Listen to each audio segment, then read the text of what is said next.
What's up, everyone? We are going to break down the JJ Abrams 2009 Star Trek movie, a movie neither of us on the panel have any liking for. So it's going to be interesting. A lot of people wanted to like this movie. I went into it wanting to like it, even though I had seen some warning signs in the previews and trailers. But nevertheless, I went into the theater wanting to like it, walked out not liking it. The sequel is even worse. We'll do that in a future installment. In fact, this right here, we may have to break into two parts. We just don't know until we really get into it and see how far we can get, because there's so much to say. But with me tonight, I have my longtime streaming partner, currently known as John China, aka Lost Jedi 22, aka Greg. What's going on, man? Good evening. Not a whole lot. Just enjoying the lovely, rainy, miserable weather that we got. Are you enjoying your long weekend? I'm enjoying my long weekend. Yes. Yeah. Yes, I am. And we shouldn't say that because there's nothing else that we can criticize that's more important. We should just, we should criticize that. I guess that's the thing to do. Yeah. I liken it to criticizing a former president's mean tweets. It's just like there's so much other substantive issues to address what they're doing and everything. Like, this is such a nothing burger to me. Right. Yes, I think a politician should be wiser in their choice of words as far as respecting the meaning and the purpose of the Memorial Day weekend, which is to honor those who sacrificed their lives in defense of the country. And I do every holiday I get the chance. Yeah, well, the thing is like, I don't do it on the last Monday of May. All the time.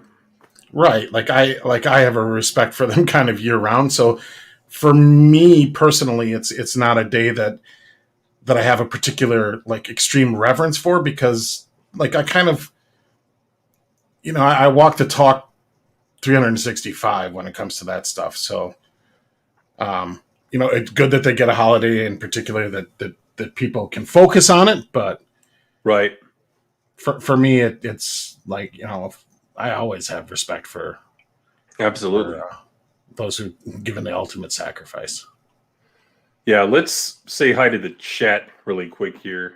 Let's see. Mike Yolene, hello you all. And he says, I'm keeping a spot for the Geek Blend. Yeah, thanks for doing that. I think Jeff's doing okay. He's just kind of dealing with some stuff, so just stay tuned on that. Trey Courtney, what up? Trey's always showing up. What's going on, man? Blake St. Clair out of Sydney, Australia. He says, greetings, everyone. Tim F. is in the house. What's up, Tim? We've got you in the chat. We've got Melissa Lord is in the house. What's going on, Melissa? Jock Nerdy, what's going on, my Northern California brother? Hello from work. Well, thanks for swinging by from work, buddy. Raging Rhino is in the chat. What's going on, Rhino? Hope you had a good weekend, man. You're probably at work right now, if I'm not. Yeah, I think I'm. No, he's locked down. Oh fuck! I forgot. Yeah, I think. Yeah, I'll get to that in a minute. Jay Lee, what's going on? Thanks for showing up. Got the Jackie Chan avatar there. That's badass.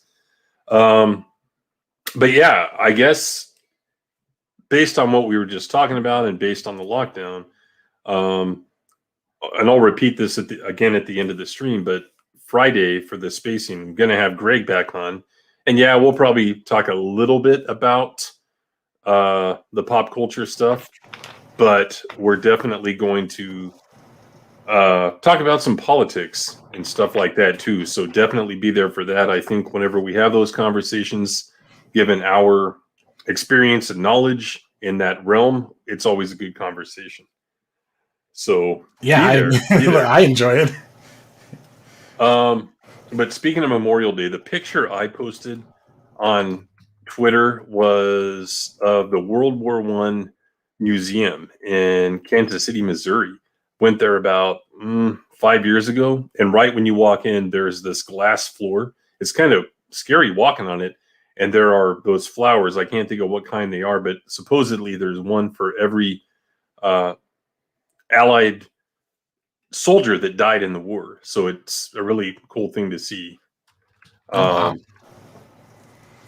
Yeah, so that's what my picture was. And yes, like you said, I always acknowledge that. But on Memorial Day, on 4th of July, on any kind of holiday like that, I not only think about it, but I watch movies about it and all that, but I still drink beer and I barbecue because that's what they fought for, to give you the freedom to choose what you want to do.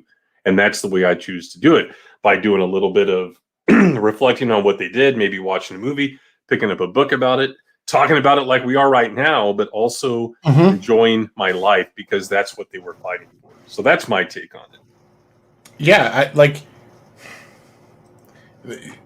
defending your country isn't just like defending necessarily a border or a name. It's defending culture. It's defending liberty, and to like not celebrate, like people, make light of it and like, oh, it's people just celebrate and they go, particularly 4th of July, I think more because then the weather's even better. But people don't really reflect on liberty and like, they're living it. That's the whole point, man. See ya, Jock Nerdy. Have a good night at work. And if you like this conversation about 2009 Star Trek, definitely watch the replay.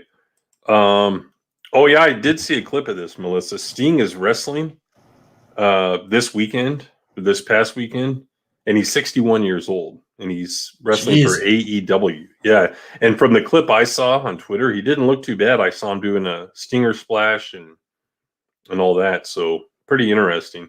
What they did with him when they brought him back in WWE about 6 years ago was shit. It was just utter boring shit. So hopefully they do something better with him in that company. But yeah, we are going to break this movie down. I have a website.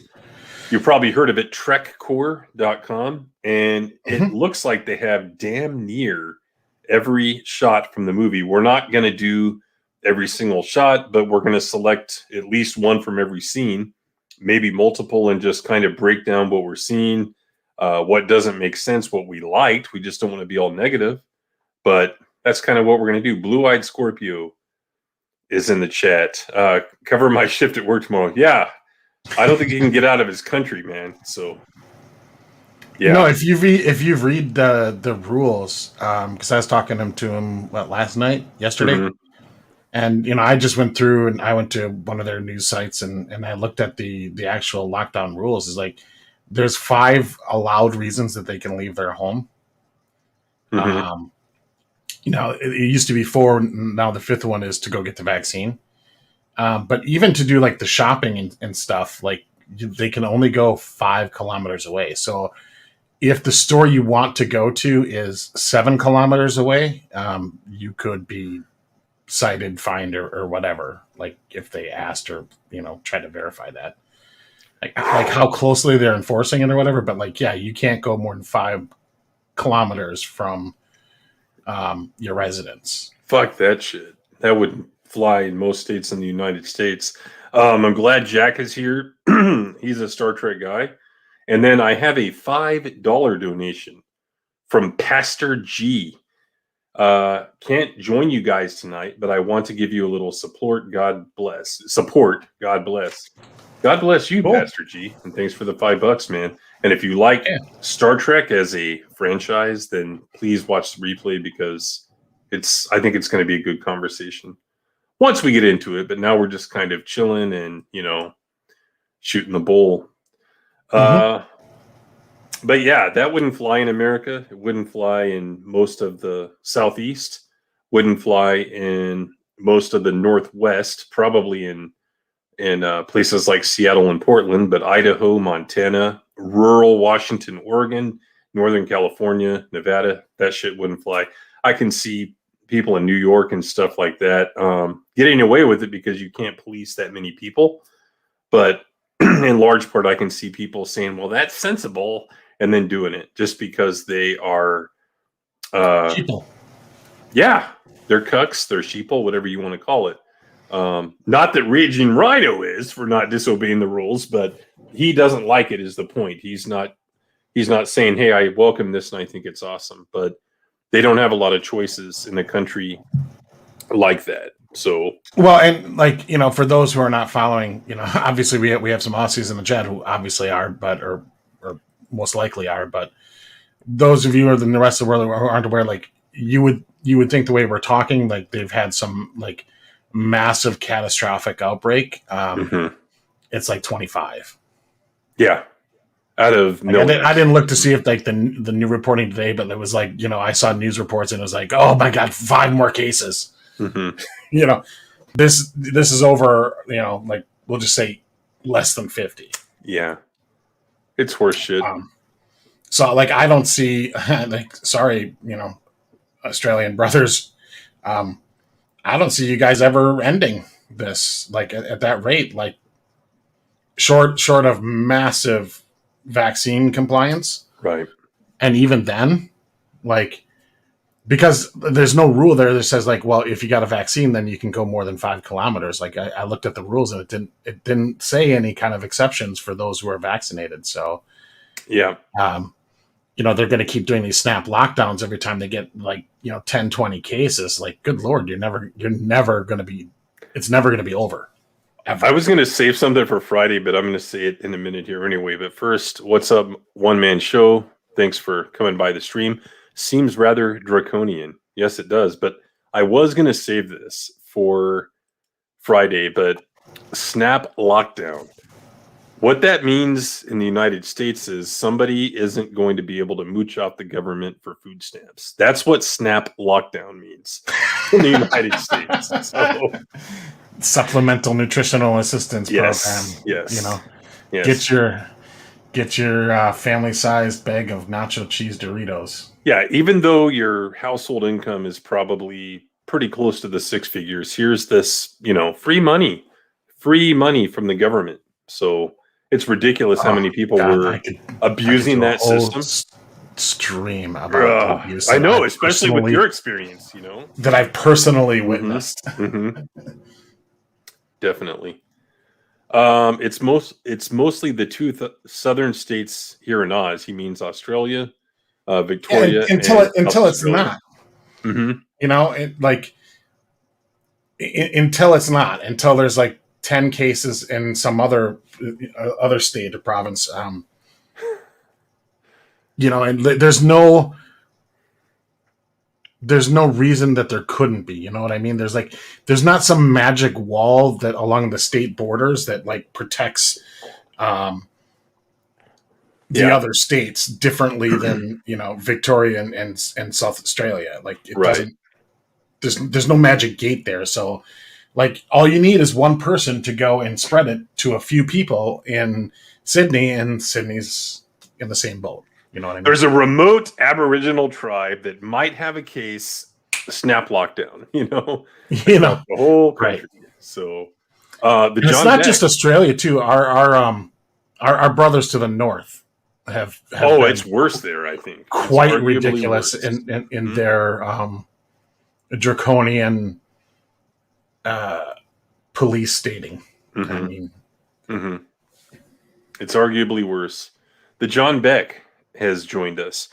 He says, to avoid the legally required 30-mile move relocation bonus, there is a company that would move you 25 miles at a time to each of their official buildings along an interstate. That is genius if that's true. Raging Rhino says, the problem is they're locking us down, but we're not getting any free money. Yeah, that's free money. But, you know, in some ways that's good because they're not digging your country into debt. In other ways, that's bad because you're fucked if you don't get to go to work, which you should have the right to do. So, right. Like, I'm not a fan. You know, my politics. I'm not a fan of wealth redistribution programs. Um, a lot of welfare programs. Hell, I think Social Security is a ripoff. But that's Socialist not saying insecurity, you mean? yeah, and not that I want to, starve grandma, but like I hate these programs. They're poorly run and just badly conceived. That being said, like when the government literally shuts you in your house and threatens under penalty of imprisonment or fine, and imprisonment if you can't pay the fine, of course. Yes. Like they owe you some compensation for the fact that they are depriving you of your ability to sustain your own life. And to pay your bills and to put food on the table, to pay the mortgage, to pay the rent, whatever it is. And you can say, well, we'll just freeze mortgage payments. Well, okay, what about the people that invested in the bank? Or, right. What about the landlord who owns the building? Then he doesn't get any income. Like, it's just, I believe that there should be the way the United States did it, where it was just here, everybody have $2,000 whether you're working or not, was really stupid. I think the only people that didn't get it were people that had back taxes, right? Because the IRS has got to get their cut. So, yeah, right. So you had people that never missed a day of work. LeBron James got his $2,000, right? Yeah.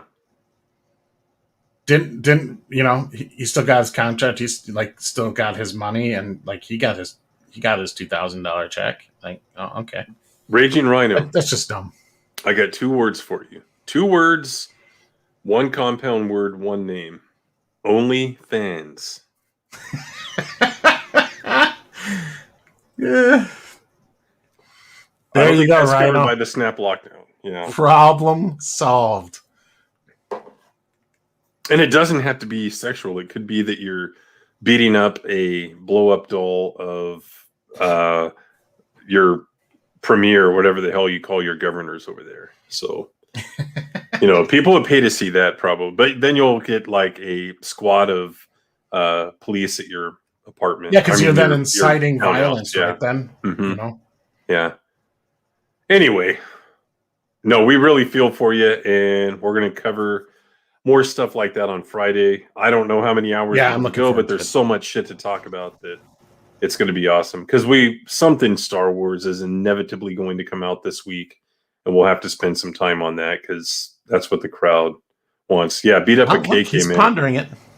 And by beat up, I hope you don't mean the euphemism, because we're not going to do that. So, Melissa, he's pondering it. Yeah. But let's get into this. I've got the website pulled up.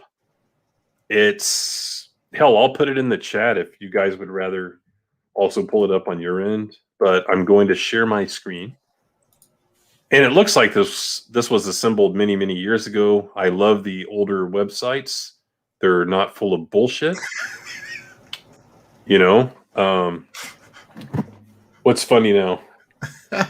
Jack of all casuals. For only $4.99, Rhino will fuck Disney. Yeah, he will. They came bounding over. Fuck off, Disney! You fucking cunts! Just imagine that on demand. So, right, Star Wars. So anyway, here's the website. Throw some tokens. So let's get into Star Trek mode here. So again, this film, 2009 summer, I believe, in late May, early June, if I'm not mistaken. Correct me if I'm wrong. Did you go to this movie to see it, Greg, at the theater? Yes, I did. Okay. Did you walk out pissed off, ambivalent, excited? What were your feelings the day that you saw it? I can't say I was pissed off. Not like Last Jedi pissed off. Not like Last Jedi pissed off. I think the best way to describe it is just puzzled. Mm-hmm. What was that? Why?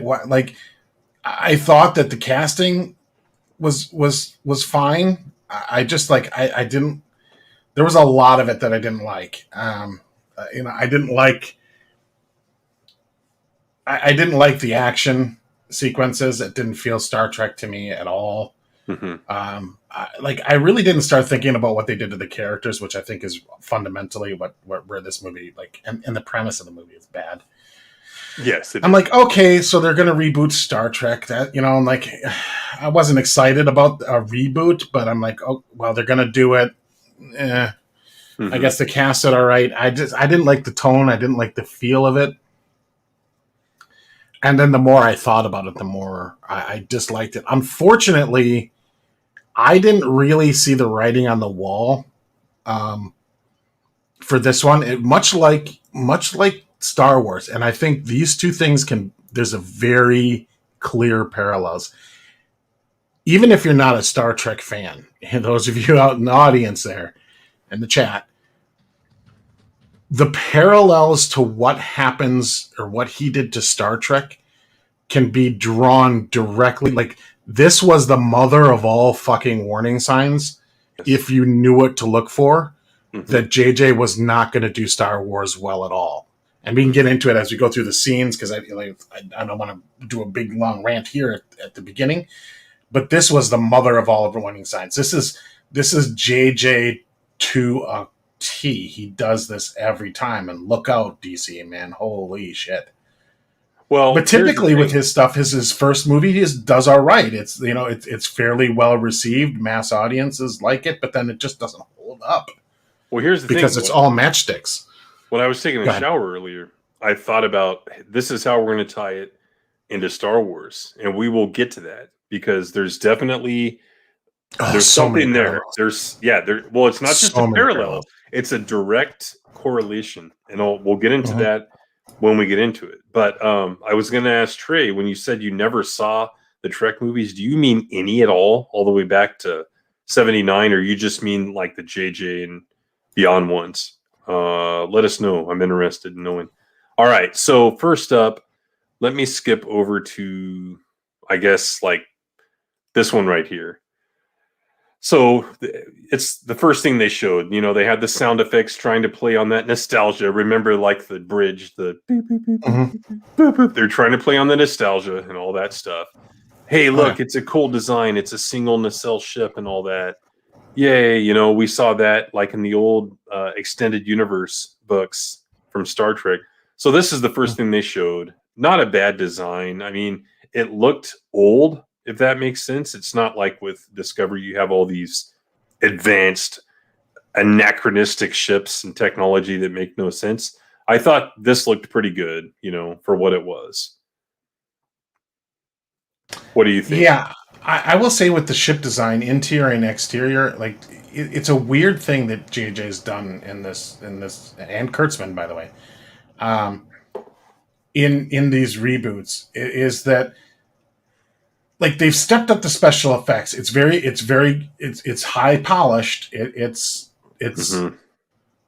crafted, but like they're also kind of going for this like weird. At the same time, they're kind of going for this weird, almost like Star Trek / steampunk vibe, especially with the internals. Yeah. Oh gosh, yeah, we'll get to that for sure. But it just kind of has this, like, they're slick looking, but then they're also kind of steampunky. Like, I don't know, it's a weird way to describe it, because it's not steampunk. No, I get what you're saying. Yeah, but it's technologies that just kind of seem to be like slapped together and not cohesive. Mm-hmm. It's weird, and especially with the interiors, but even the exteriors, it just seems like these are more like big planes. And McLean 1138, I hate the outer space look in all JJ films. It's hardly outer space at all. Okay, I don't know. I know that they were trying to play on nostalgia with the sound effects in this scene here, this opening shot. It was pretty obvious. And then we go onto the bridge, and we have this captain. I can't think of his name. It's on the tip of my tongue. Captain gonna die soon. Yeah, exactly. And it was pretty obvious. So he is in the scene, and you could tell he's like a hard ass and all that. And The interior, it looked, I guess, vintage enough.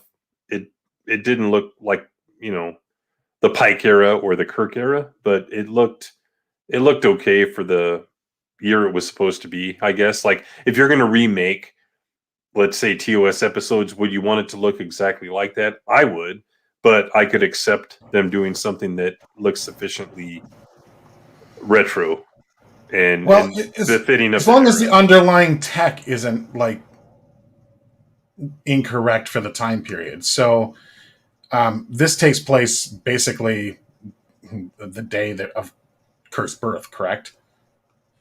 Right, because this is on the Kelvin, right? Mm-hmm. Yeah. So this is 30 years plus before the TV show.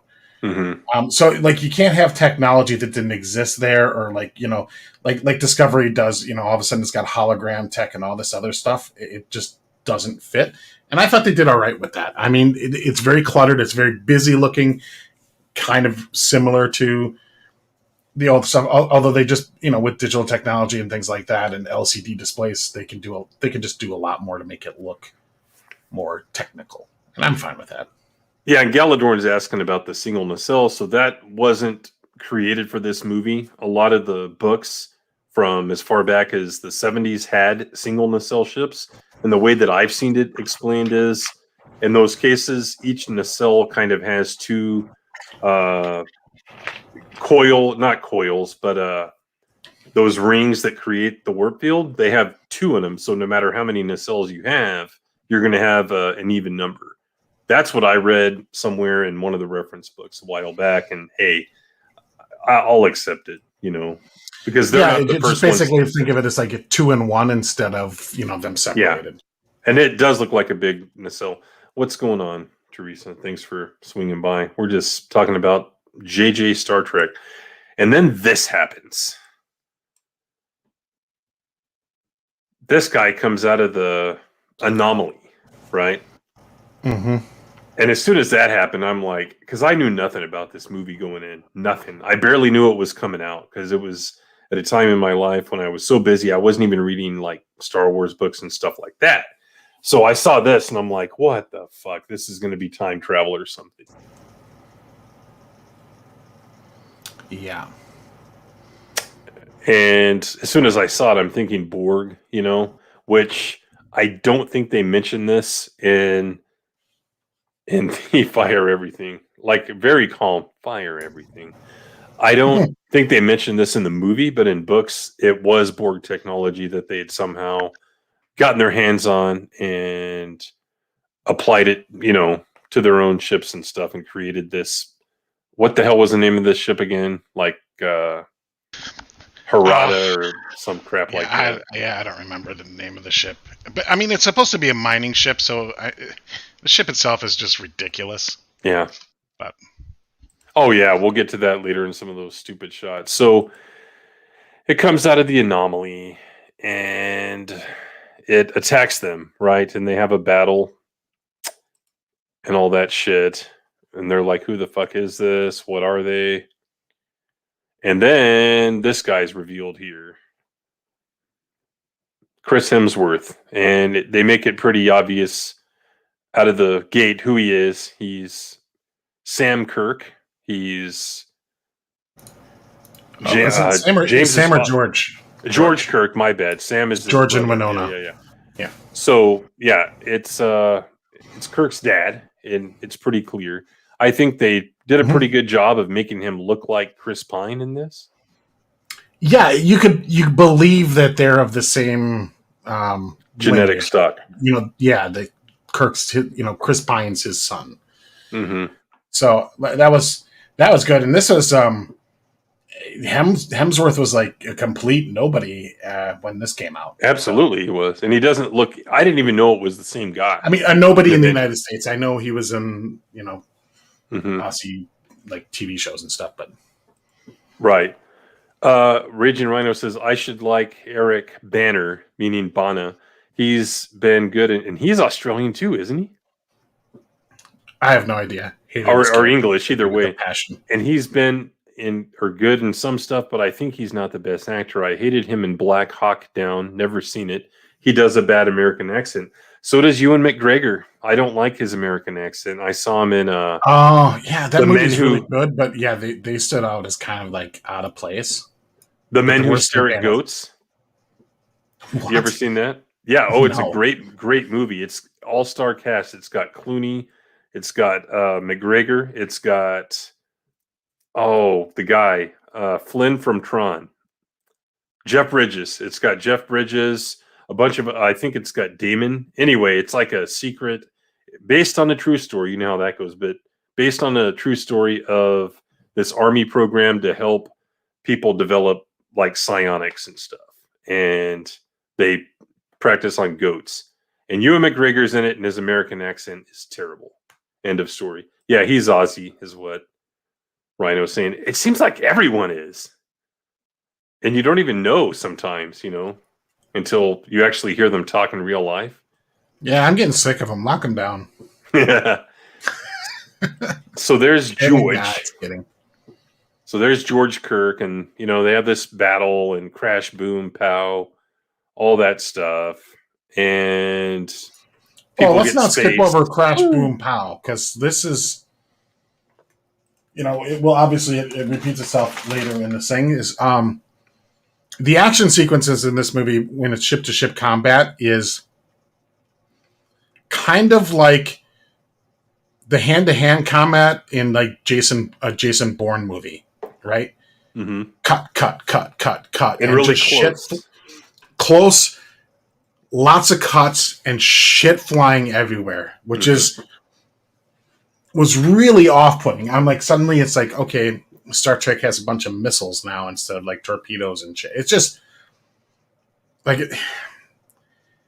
I really, really did not like the change in the combat styles going from previous iterations of Star Trek to this, where it's just I agree. Shit everywhere, and just you can't really tell a lot of what's going on. It's just shit everywhere, and everybody on the bridge is running around and hitting stuff and doing stuff, and it's just like, look at this. Yeah, like look at that. Look at that. Compare this to what is what are we even looking at? This is just a bunch of fucking shit thrown on the shards screen flying everywhere, and lights and lens flares, and it's just there it is. garbage. Trey's got it. It's Bayformers in space. That is the perfect bingo description. Perfect. Yeah, even like the missiles kind of remind me of like Transformers kind of tech, Yeah. Fuck Norris is in the house. He says, "Good evening, all. Listening from work. Thanks for your quality content and making my night go by faster." Well, hey, it's our pleasure, and thanks for listening. But yeah, I hated this whole sequence. It was so loud and just annoying, and so JJ. Definitely JJ. What was I going to say? Let's see. We already looked at that one. No, that's a different one, actually. Lens flare. And then I think eventually it kind of calms down and they are contacted by the unknown vessel, right? Mm-hmm. And if I remember correctly, trying to find the shot here. It's like beam your captain over. Yeah, beam him over, but oh no, we can't. I have to fly a shuttle over. Okay, narratively, why the hell did they do this? I don't understand. Maybe they needed to have the transporters down for another reason, but it just didn't make sense from a narrative perspective, not just to have them beam over. Maybe because the idea then is maybe then that they could have just beamed them back easily. I don't know. Good point. Yeah. But they could have had shields up, Right. There's a million things in Star Trek that like block transporters. So like that shouldn't have been a problem. I got a question for you. What are we even looking at here? What do you see Miss Piggy? Do you see Miss Piggy? That's a joke from the motion picture. Oh, that's right. It looks like you're entering the V'ger, the inner core. Yeah, the V'ger, like this is the V'ger cervix. That's exactly what it looks like. Yeah, I think this is the shuttle right here, if you can see my cursor. And Mhm. he's entering the sweet spot. So he's sweating bullets. I don't even know what that is. That's the shuttle landing. And then, hey, before this happens, what's the name of the Romulan played by Eric Bana? What's his name again? Oh, fuck. Someone in the chat will know some goofy like name. It's like some normal name. What's the name, guys? What's Eric Bana's Romulan character's name? Nero, exactly. Like Nero. because it has to have like a Roman name, Right. So when he first contacts him, they try to make that comedy moment where he's like, "Is this the one, or is it with Kirk?" Where he's like, "I'm Nero," and you're like, "Okay, that was kind of stupid." After this battle, Mm. it might have been the one with Kirk. I don't recall, but either way, it was stupid. Uh, so they scan the dude,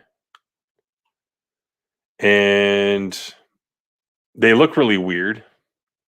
Why do they always feel the need, whether it's Klingons in the JJ movies and Discovery, whatever it is, why do they always feel the need to change the way aliens look? That's the whole 25% different theory, with the licensing. See, if you change the look of the character, then like you own the rights to that new look, and it can be distinguished from the other one. Yeah, but why would the licensor allow that? Because they're stupid? Yeah, there's been I don't know 100 videos about that. Where basically Les Moonves kind of really screwed the pooch when it came to Star Trek and licensing it out. Yeah, then all you have to do is say, "Oh, it's because they're this minor sect of Romulans, and they shave their heads and they tattoo their faces." Okay, whatever. Yeah, and don't look really Romulan at all. Like I got visions like this reminded me a lot. I mean, the look of the ship, the look of Nero. It's like okay, we're back to Nemesis again. Yeah, I thought the same thing. I'm like, what is this shit? Like, I don't like Romulans and Vulcans are supposed to basically be like twin races almost, like very, very, very, very similar. Mm-hmm. And then you're like, does that look like a Vulcan to you? Right, exactly. But no, we need him to be, because he's the bad guy. He needs to be super scary looking. And like again, this is a ship that was supposed to be a mining ship. Mm-hmm. We'll get to that later. Oh he God, reveals his whole reasons. will we ever? Yeah. Holy fuck! But yeah, it looks like the Remans, like a mixture of Remans and like the Nemesis Romulans. That's what it looks like. right, And that's probably what JJ did. He probably watched that movie, or at least part of it. Yeah, That's what we want it to look like, guys. Yeah, and then they kill him, right? Just because they're evil. yeah. He doesn't like I don't think he does. Nero's looking for Spock, apparently. Yes. And then he finds out like what year they actually went back in time to, and he gets all pissed off and he kills the captain, which causes Captain Thor, Kirk, to basically open fire, and the battle resumes. The ceasefire's over. More explodey shit. He's that manipulative. Because that's what every good villain does, right? When they don't get what they want, they just, out of anger, kill someone to show how evil they are and how hammy they are. Yeah, it's the kick the dog. It's the kick the dog trope. Like Tammy looks young. Have the villain kick the puppy to like really establish that he's a big dude. Yeah, he looks extremely young in this shot. So he takes over and the battle resumes, and they start to abandon shit, basically. Then it just so happens that, guess what? That's his wife, and she's with child. Why was she on the ship? This isn't the Next Generation era. Was she part of Yeah. the crew? Don't think so, Mhm. but yeah, that's one thing I never understood. I'd be like, so she's like literally like ready to pop pregnant, like not just Yes. Mhm. like, you know, oh, I've been pregnant. I'm like 1 month along. Like she's like ready to go pregnant. I would assume that in the progressive future they don't discriminate, and they, you know, pregnant women can work, and you know they don't have to like go back to Earth and park there. But like this pregnant, it really weird to have officers.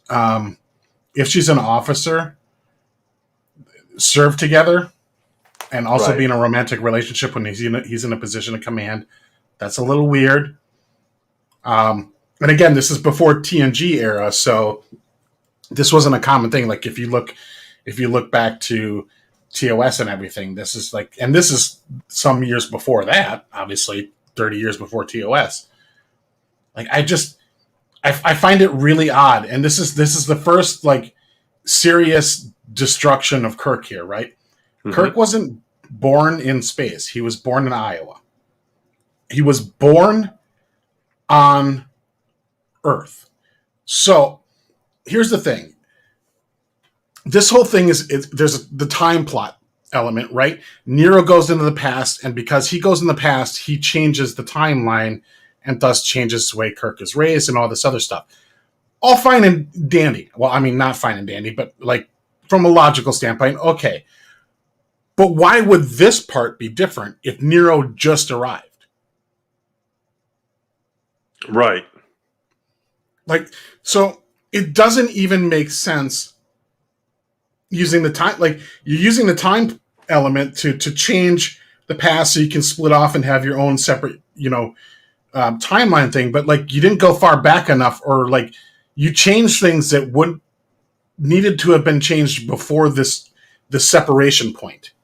Yeah, and I was definitely going to get into this, what they were doing in this scene, and you hit upon that. But I just looked it up on Memory Alpha, and she's not an officer, so there's zero fucking reason for this era, from what we know, that she should have been on this ship, unless there's some stupid explanation where you're writing it for them, like, oh, she was on some starbase, they happen to be in the area, her husband's on the ship that's in the area, and they're heading back to Earth or somewhere else, so they picked her up. But that's, again, writing it for them. Shouldn't have been on the ship. Contrived plot device. And it's because JJ and whoever else wrote and directed this don't know Star Trek. That's what it is. And you're right. They could have fixed a lot of this if they had gone far back enough. But as you always say, and you might have just said it now when I was reading, that's the problem with doing prequels and going back in time. You really have to be careful about what you're doing, because if you don't do it right, you're going to make things worse. You're going to dig a hole deeper and have to dig yourself out of it. So,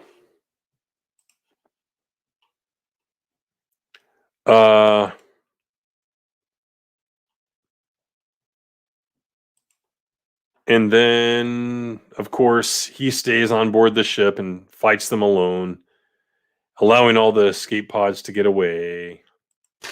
Well, yeah, but you know, let's. I know, but this is going to take us forever to get through this movie. But so the reason that he has to stay aboard the ship, and this is kind of like a little Last Jedi-ish, you know. The automated pilot system is down, so Yes. somebody's got to stay on the bridge in order to do the ramming maneuver, right? Mm-hmm. Because this whole thing is they're going to take this ship and ram it into Nero's ship, Mm-hmm. and basically buy escape time for the pods, the escape pods, not to get away. Okay.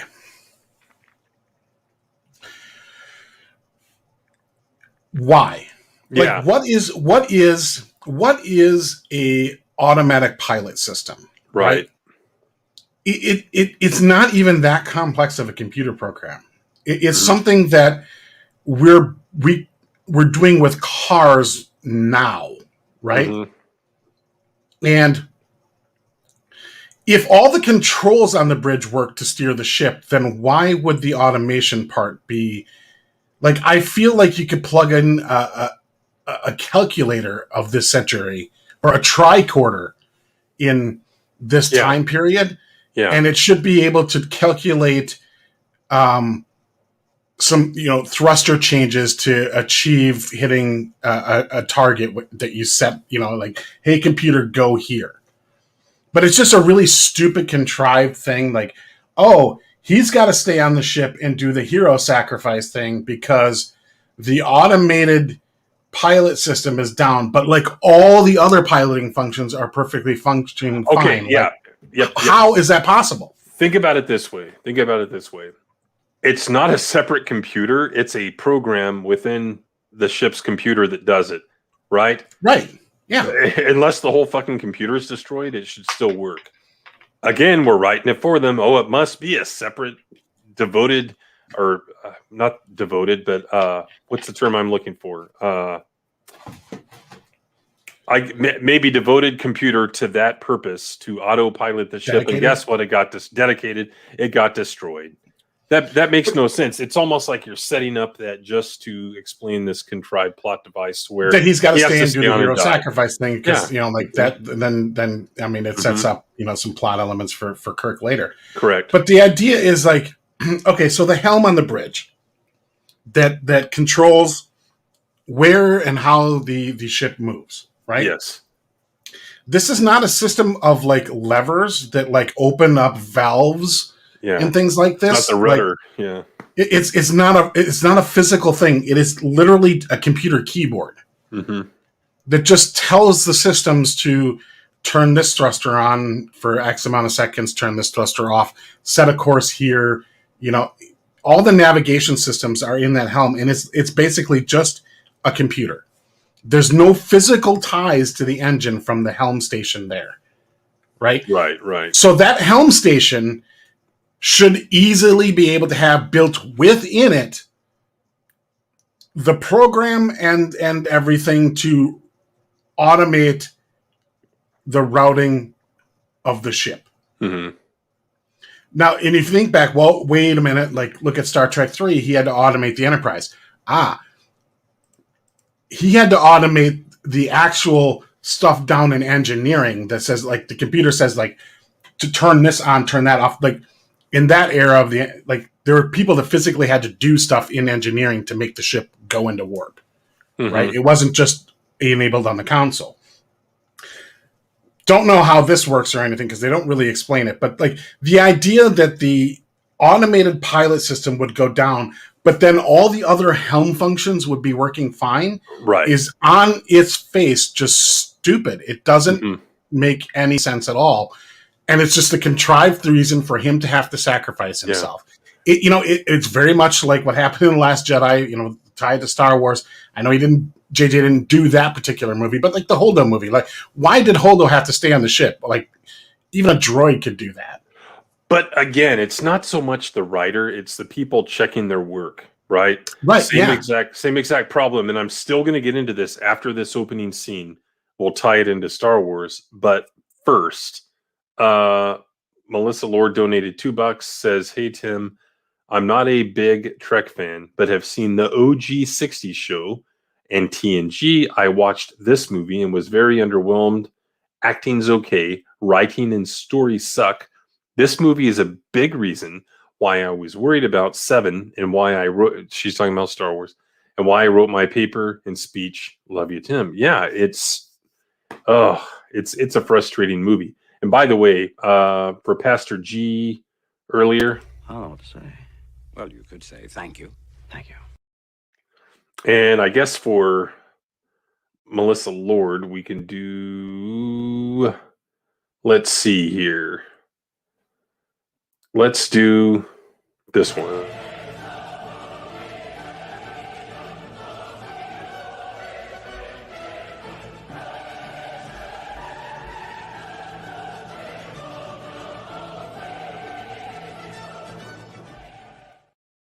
So then they named the baby. And that was as corny as, hey, guys, we know Star Trek lore because, no, let's not name him Tiberius. That was bad. Yeah, this was almost as bad as, Han Solo.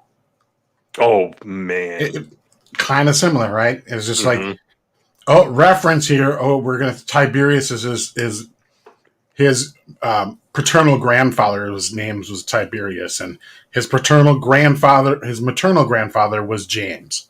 Oh, James Tiberius Kirk. Right. Okay, like did I need like what value do I get in that? Like, oh, that's how he got named. Yay. Fucking dumb. Well, and that's the thing. Like, they just wanted James Kirk to be born in space. Like, he was born in space. And we go back to, why is this pregnant woman, wife of a Starfleet officer, on a ship? It's not explained. If it were explained, it would have been contrived either way. And here's the thing, like, if they sat in a round table and thought about this stuff for a couple hours, they could have figured out, here's a better way to do how he makes a sacrifice. Here's a better way to have a kid born, stuff like that. But they didn't do it. And I think what happens is, you're watching the movie, right? And what, you being second person plural just generically, and you get caught up in the music, you get caught up in the action, the sound effects, and you don't really notice all this stupid shit in the moment. But I certainly did. I just remember, like, oh man, 5 minutes in, 10 minutes in, and I'm already getting these weird vibes from it. I rolled my eyes at that scene. I was just like, ugh. Let's name him James. And then he doesn't destroy the Narada, I think is the name of the ship. Look at that piece of shit. Look at what is that? Mm-hmm. It looks like, how is that a functional anything? It looks like a tick that, you've torn off and thrown it on the ground, and it's dried up in the sun for a couple days. That's what it looks like. It's stupid. He didn't destroy it. Bottom line, it survived, as we'll see later. So that's kind of chapter 1. I guess they did this by DVD. Now, here was the whole purpose of this scene, of the whole opening sequence. And Runner is in the house. What's going on, Runner? Here's what it is. They wanted to create this alternate reality so they could reboot it.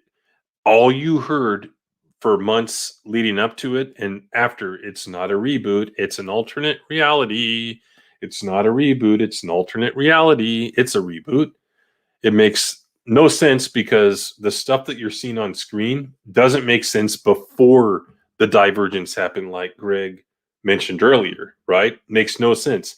Now, Ryan, I can't take credit for this, because Ryan Kennel brought this up a few months ago on the stream, that when JJ came in to do The Force Awakens, I think it was in early 2013 is when he finally agreed to do Star Wars. Because first he said no, and they said, yeah, we need you to do it. And they probably offered enough money, and someone said the right words, whispered the right words in his ears, and he said, I'll do it. And then suddenly they're secretly writing the script. They're secretly writing the first novel that would take place in their continuity. And then they de-canonize, quote unquote, because you can't decanonize what's canon, as I showed in my documentary. Check it out. It's on my channel.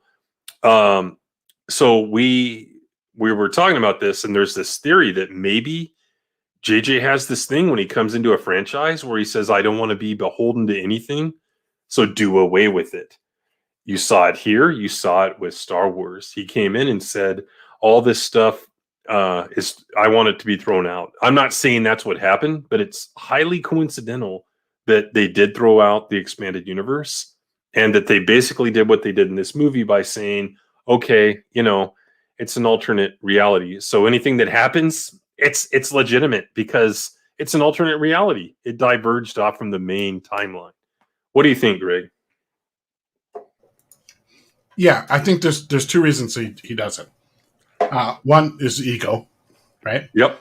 He doesn't want to be beholden to somebody else. He wants to do whatever he wants to do. Two, he wants to own it. Like, say what you will about like JJ, and like, as our good friend says, he's the cinematic antichrist, right? Yeah, true. Yeah. Mhm. He is. But he's a pretty smart business and pretty shrewd business guy. If you look at his financials, pretty good. And Mhm. what he does is he wants to own a piece of it because he looks at it and be like, well, I don't want to be the guy that does it, and then like all these things get created as a result of my work, and I don't get a piece of any of it, right? Mhm. I want a piece of the action, which I think goes to why he changes some of the stuff, even the looks of the ships, looks of the aliens, and things like that, because it's different enough that he could say, well, that's mine. I get the royalties. I get the check. Mhm. Yeah. Well, in Galadorn, 20% different to avoid royalties. Yeah. Yep. Oh, and guess what happens after all that? We get boom. We get the logo. Yay. And the old font. It's Star Trek, guys. And the old logo with the Delta shield. It's Star Trek. I just remember feeling nothing at this. Nothing at all.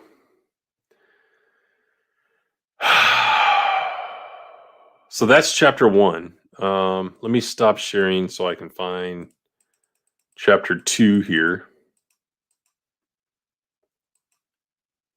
Da-da-da-da-da. Oh, yeah, this bullshit. And what's the first thing we see after that? Do you remember? remember? I think we're going to the car scene, right? Dude. Beastie Boys. Yeah, I'm like, what in the hell is going on? Just like with the Orville, we're listening to music from 250 years ago. Or it's even worse than the Orville. It's like 400 years or some shit like that. And that is the most overused song in cinema, period. I like the song. I think the music video is one of the all-time great music videos, but it doesn't need to be in every fucking movie. I'm sorry. So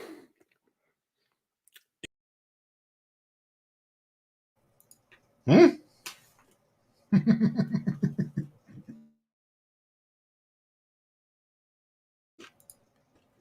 think he heated himself. hit the wrong back button. I was on the wrong window. So pulls out. He hits the gas. Oh no, he's going 70. And then what happens? The weird, I don't know what the hell this thing was. Robot, a guy in armor, police. Yeah, some police officer thing. Yeah, I don't know. if it was a guy in armor, and then there's the kid. Hey, he just sped by. Pulls him over, or tries to pull him over. I think it's a guy. I don't think it's supposed to be like a robot. No, I think it's a dude. That was like the worst actor they could have hired to portray James T. Kirk. I'm sorry. Well, it doesn't even look like a young Chris Pine. I don't think. I don't know what I he don't looked think like, so. but it doesn't. It's not what Doesn't you line think up. he would have looked like. Like the bad dye job with the hair and everything. It's just like dumb. Right. I want to get a look at this. Here it is. That just doesn't look like Star Trek. Right. This looks like generic sci-fi Yeah. TV show. Sci-fi movie of the week.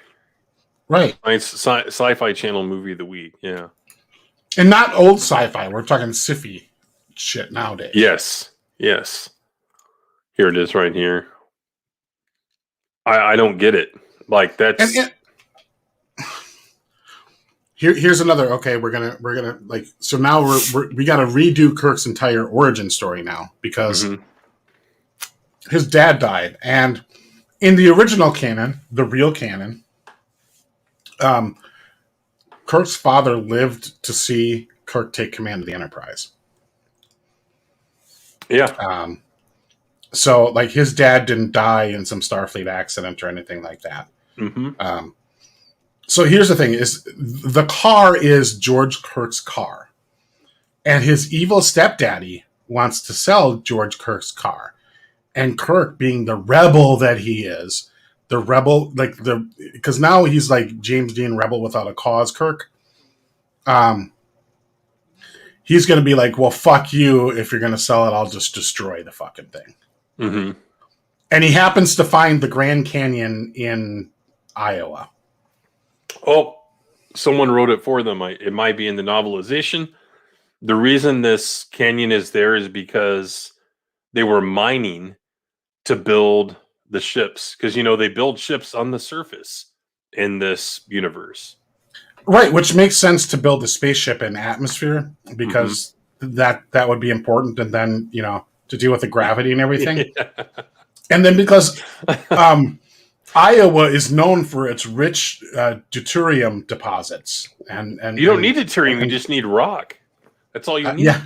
Yeah, apparently the Enterprise is made of stone. But unless it's something like this. They take the stone, they put it in an industrial replicator, which they shouldn't have at this point, and the matter is used, to create geranium or whatever the hell tritanium. I'm thinking Star Wars or whatever. I don't know. We're writing it for him. Why is there a canyon in the middle of Iowa? Well, why wouldn't you tow an asteroid and fucking cannibalize that? Why would you dig a big fucking crater on Earth? Mm-hmm. Right. In the middle of nowhere. Right.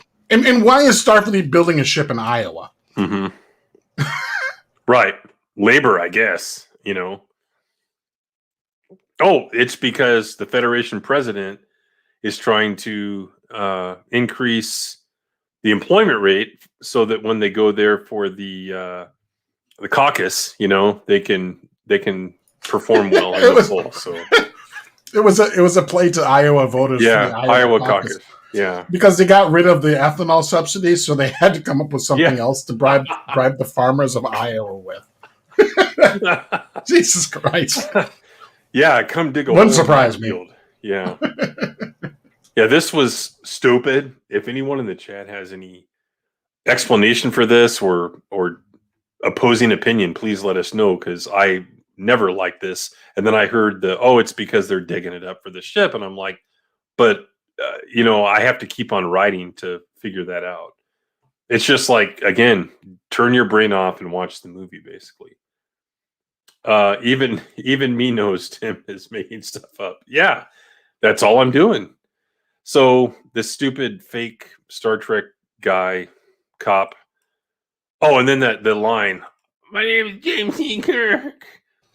Yeah, what was that? We got to establish that Kirk is now the super rebellious, obnoxious person. Mm-hmm. And this is Vulcan, right? I think so. Yeah, it is. Yeah, because he's in his little learning pod here. Now I know what they were going for. I think they were. Oh yeah, we got to bastardize young Spock now. Yeah, I think they were going for his re-education scene from the beginning of The Voyage Home. You know what I'm talking about with asking him all the questions. Yeah. Mm-hmm. I think that's what they were going for here. And it's showing, look how smart he is. He's getting all the questions right and all that stuff. And I think this kid looked more like a young Spock than Quinto did, in my opinion. But whatever. And then he gets bullied by two very seemingly emotional Vulcan boys. Racism is logical. Mm-hmm. Well, and let's be honest. I'm going to be completely fair here. Enterprise, I really didn't care for the way they portrayed Vulcans 100% of the time. No, they kind of portrayed him a little bit more Romulan-like, deceiving, deceptive, and assholes, manipulative. Now, this is not something that's new to the canon. Like it's been discussed before in previous Star Trek that Spock had a hard time as a kid. Like he was an outsider.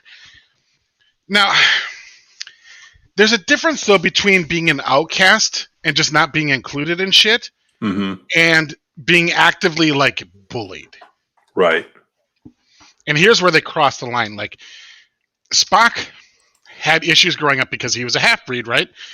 and he was considered, by other children as, not really a Vulcan or whatever, which again doesn't seem like a very logical thing, but maybe Vulcan kids are, just the kids are mean.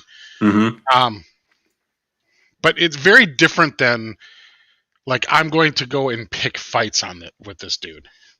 But this is just establishing. I mean, this is the first. So we visited young Kirk to start laying down the bastardization of his character. Now we're laying down the bastardization of Spock. Right. Here we go. Yeah, and again, like on Enterprise, they kind of portrayed them as really looking down on humans. So I just hate that they did that, and somebody... Yeah, arrogant. Well, yeah, and someone could use that as the basis for this, and it kind of sucks that it exists in Enterprise. So that happens, and they push him into these weird... How do they even get in and out of those stupid things to learn in? Not very efficient. I don't know. They get rocket boots. That's how Spock is efficient in rocket boots later in his life. Right out of Star Trek V. Yeah, right out of Star Trek V. They just they land in those pods. Yeah, the least efficient learning environment I think you could possibly design. Like I don't see how that interface is like having a 360 computer console when you can't see more than like maybe 90 degrees worth of that whole circle at a time. Like that doesn't add anything. Like that doesn't. But it looks cool, and that's what's important to JJ. Right. Here he has the face that Ralphie had in A Christmas Story when he's getting his arm twisted. I thought of Christmas Story when I saw this movie the first time. I'm like, okay, what is he going to be like? He starts beating the kid up. Yeah, that's what happens right here. And then, of course, look who shows up.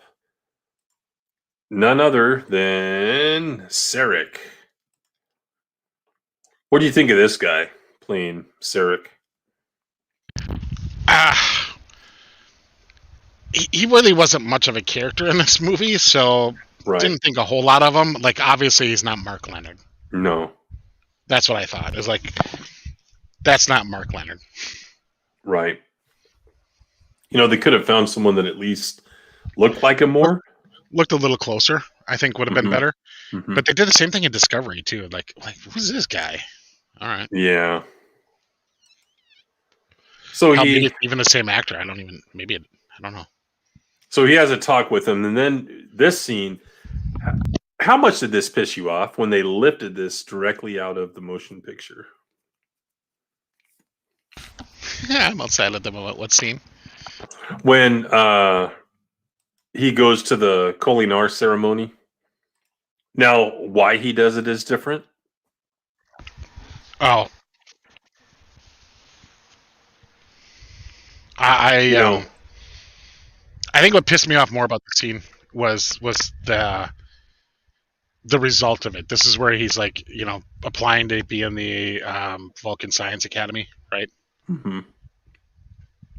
Yeah. Maybe you're right. It wasn't the Kolinar. It was getting into the Science Academy. You're right. It was a Science Academy, and then they're like, but then you also applied to Starfleet too, and he's like, oh, it's logical to keep your options open. Then they're like, oh yeah, I guess so. And then like, but you didn't need to do that. We accept you. And then they do something to like insult his human half or something, and then he gets like tantrumy, and then he's they insult his mother to be specific. Yeah, they insult his mama. They tell her your mama joke basically. Yeah, and he gets pissy, and he's like, "Fuck you! I'm joining Starfleet." Yeah, and that's how Spock ended up in Starfleet. Yeah, played by Winona Ryder. But it was definitely a parallel to the Kolinar thing where he's like stop, He stops him. There was definitely one there. And this Vulcan definitely, he might have been in Enterprise. I'll have to look who this actor was, the old gray-haired Vulcan. I'll have to look that guy up. But they pretty much reminded me of that. And then he says, I'm outie. See ya later. let me back up here. I'm going to go ahead and open a new tab so I don't have to keep on doing this. And then chapter 3. Well, I can't understate this enough. Like the reason that Spock goes to the academy is and joins Starfleet is literally they insulted his mama. Yes. Like that undercuts an entire fucking monster arc between Sarek and Spock from the original canon that was key to both characters in the original thing. And with just that one little tiny, not even really important scene in this movie, they just completely undercut that and redid the whole fucking thing. And with that, they basically wiped Spock off and just like now it's emotional Spock, it's rage Spock, it's a crybaby Spock. They completely destroyed the Spock character. Yes. All the things that make him and that make him a unique character in Star Trek, and just basically wiped it away. Yeah. I don't know what it is. Like I guess JJ hates Vulcans or something, because I mean he blows up their whole planet later. Because it's JJ, he's got to blow up a planet. But like I don't know. He hates Vulcans, I guess. Yeah. Yeah, just bad. Just I don't know. The beginning of the bastardization of Spock is what that was. And then chapter 3, guess what? They're back in Iowa, and you kind of see that structure that you had seen in the background when he was a kid. These buildings that are in the middle of cornfields, or what used to be cornfields. I guess Starfleet buildings and stuff like that. And he's sitting at the bar, and there's a funny looking alien. That was straight up JJ. He always has to have those. And it's an attractive female. And guess what? Kirk and females. But damn, she looked hot in that. Let's see here. He tries to pick her up. That's Uhura, right? Yeah.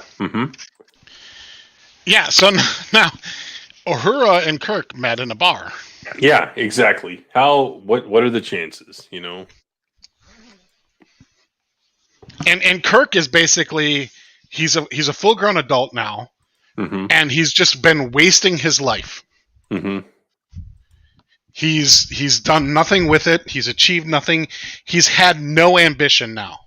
Right. Because his daddy died, and he had a mean stepdaddy. Yeah, and again, it was a rewrite of his character. He wasn't in the equivalent of ROTC. He doesn't seem to be very academic. None of that shit. So that's where he's at. And then this guy, Starfleet Security, looks about as bright as a 5-lumen bulb. He shows up because red shirts. Red shirts are dumb and they die. So he shows up and just useless grunts. And tries to like push him off of her.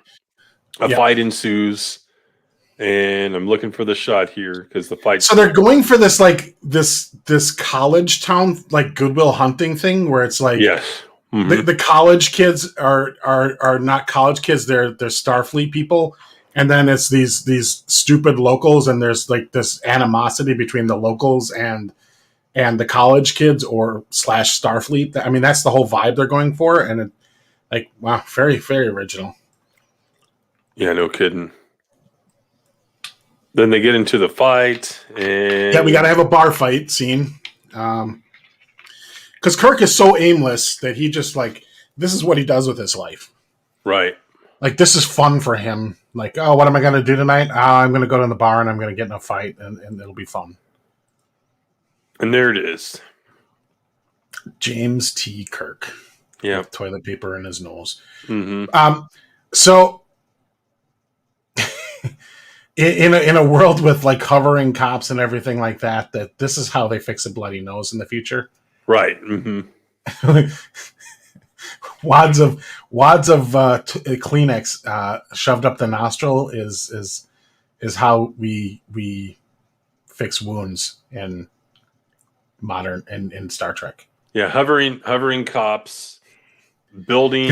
You saw McCoy do starships this out all of the time, stone. right? Shoving paper Yeah. up people's orifices to stop the bleeding. Yeah, none of the blood is cleaned off. He's still in the bar. He didn't get arrested, apparently. No, and guess who? Well, the whole premise is that this is kind of like a Replacements kind of thing too. This is a trope in movies where like, it's the bar fight, but like because some of the people in the bar are important people to like leaders in the town or whatever. They don't want the cops involved necessarily because it looked bad. So like this bar owner apparently didn't like call the regular police in because he doesn't want to like aggravate Starfleet. Yeah, right. They're only a couple miles away, Jack. Those quarters are being built as we speak in the movie. Yeah. So yeah, but of course Pike shows up. So explain this one to me. How does I was in the movie thinking, wait a minute, what? So he gets into a bar brawl with some Starfleet thugs, and then the guy shows up to recruit him. What did they do? Call him and say, "Hey, Captain, we got a couple." Yeah, we have this. You got a couple of your officers that got in a bar fight. You need to come and pick them up. I think is what they're going for. Again, the same thing. Like in the Replacements, got to call them, come get the guys, or like dozens of other movies with this kind of shit happens. So I think they called Pike in because it was like his officers, his crew were involved. Okay, in the fight, well, you made that like, connection Pike, that I didn't. While you are a captain in Starfleet, we're going to have you just hang out in Iowa for years and decades while your ship is being built. Mm-hmm. So we just need you to hang around town for 10, 20 years while we put the ship made of rock together. So just hang out there. Don't be at Starfleet Command. Don't have another command that you transfer in. We need you to supervise the construction of the ship that you're going to be in command of for 10 years. Because you're an engineer. Yeah. Right, because it makes total sense that the captain of the ship is just there the entire time it's being built. Mm-hmm. Perfect sense. Yeah, so this guy didn't like him as Pike. That's not how I see Pike, as being kind of like this upbeat, witty type of guy. I think Pike was a very measured, I don't know how to explain it, like a all business kind of guy. All business, otherworldly type of guy. That's the sense I got from the Menagerie in the Cage, not what this guy was. I liked the guy. I thought the performer was good and stuff, but why not just have a different character? Why did it have to? Oh yeah, because Pike was the first in command. It's a different timeline now. You could have made it literally anyone, because who knows what the timeline changed at this point. Pike wasn't the first in command of the Enterprise. It was April. Robert April. Mm-hmm. Captain Robert April, who is played by Gene Roddenberry. So he's been hanging around this town in Iowa long enough that he knows Kirk. Mm-hmm. Like he says, like, ooh, like I did my dissertation or whatever about your daddy. Yeah. And like I know who your father was. I wrote this paper on him, so he knows who Kirk is. So like I don't know if they've had prior run-ins like at the bar or whatever, and but this is the time where he's going to be like, be better, Kirk. That's where I was going with this earlier. However he showed up, and I didn't make the connection before that you did, that they called him in because apparently the thugs, the Starfleet thugs, were under his command. But I didn't make that connection. But my next question was going to be, I remember him saying that line, he's been watching him or some shit like that. Why didn't you approach him earlier? You wanted to make sure he could perform well in a bar fight. Like he had to hit rock bottom or something. Yeah. Like, oh, we need to get like let him get his sow his wild oats, and then I'll recruit him. Right. Be like, oh, your dad saved 800 people in like so many seconds. I challenge you to do better. Oh, I hated that line. I hated that line so much. It was in the trailer. Yeah. Oh my gosh.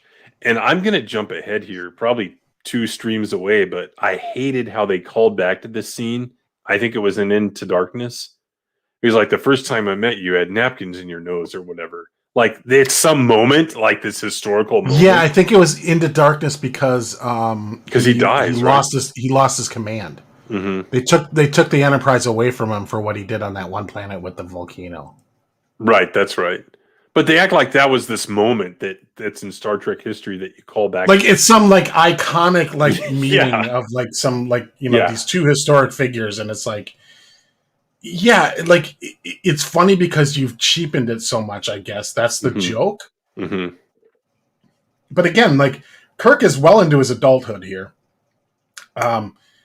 Mid 20s, early 30s, whatever. Like he's wasted his entire life up until this point. But like somehow Pike knows that he's a genius because he says something like, he calls him a genius or refers to him as like a genius or something like that, or like because he has like off the charts aptitude scores or something.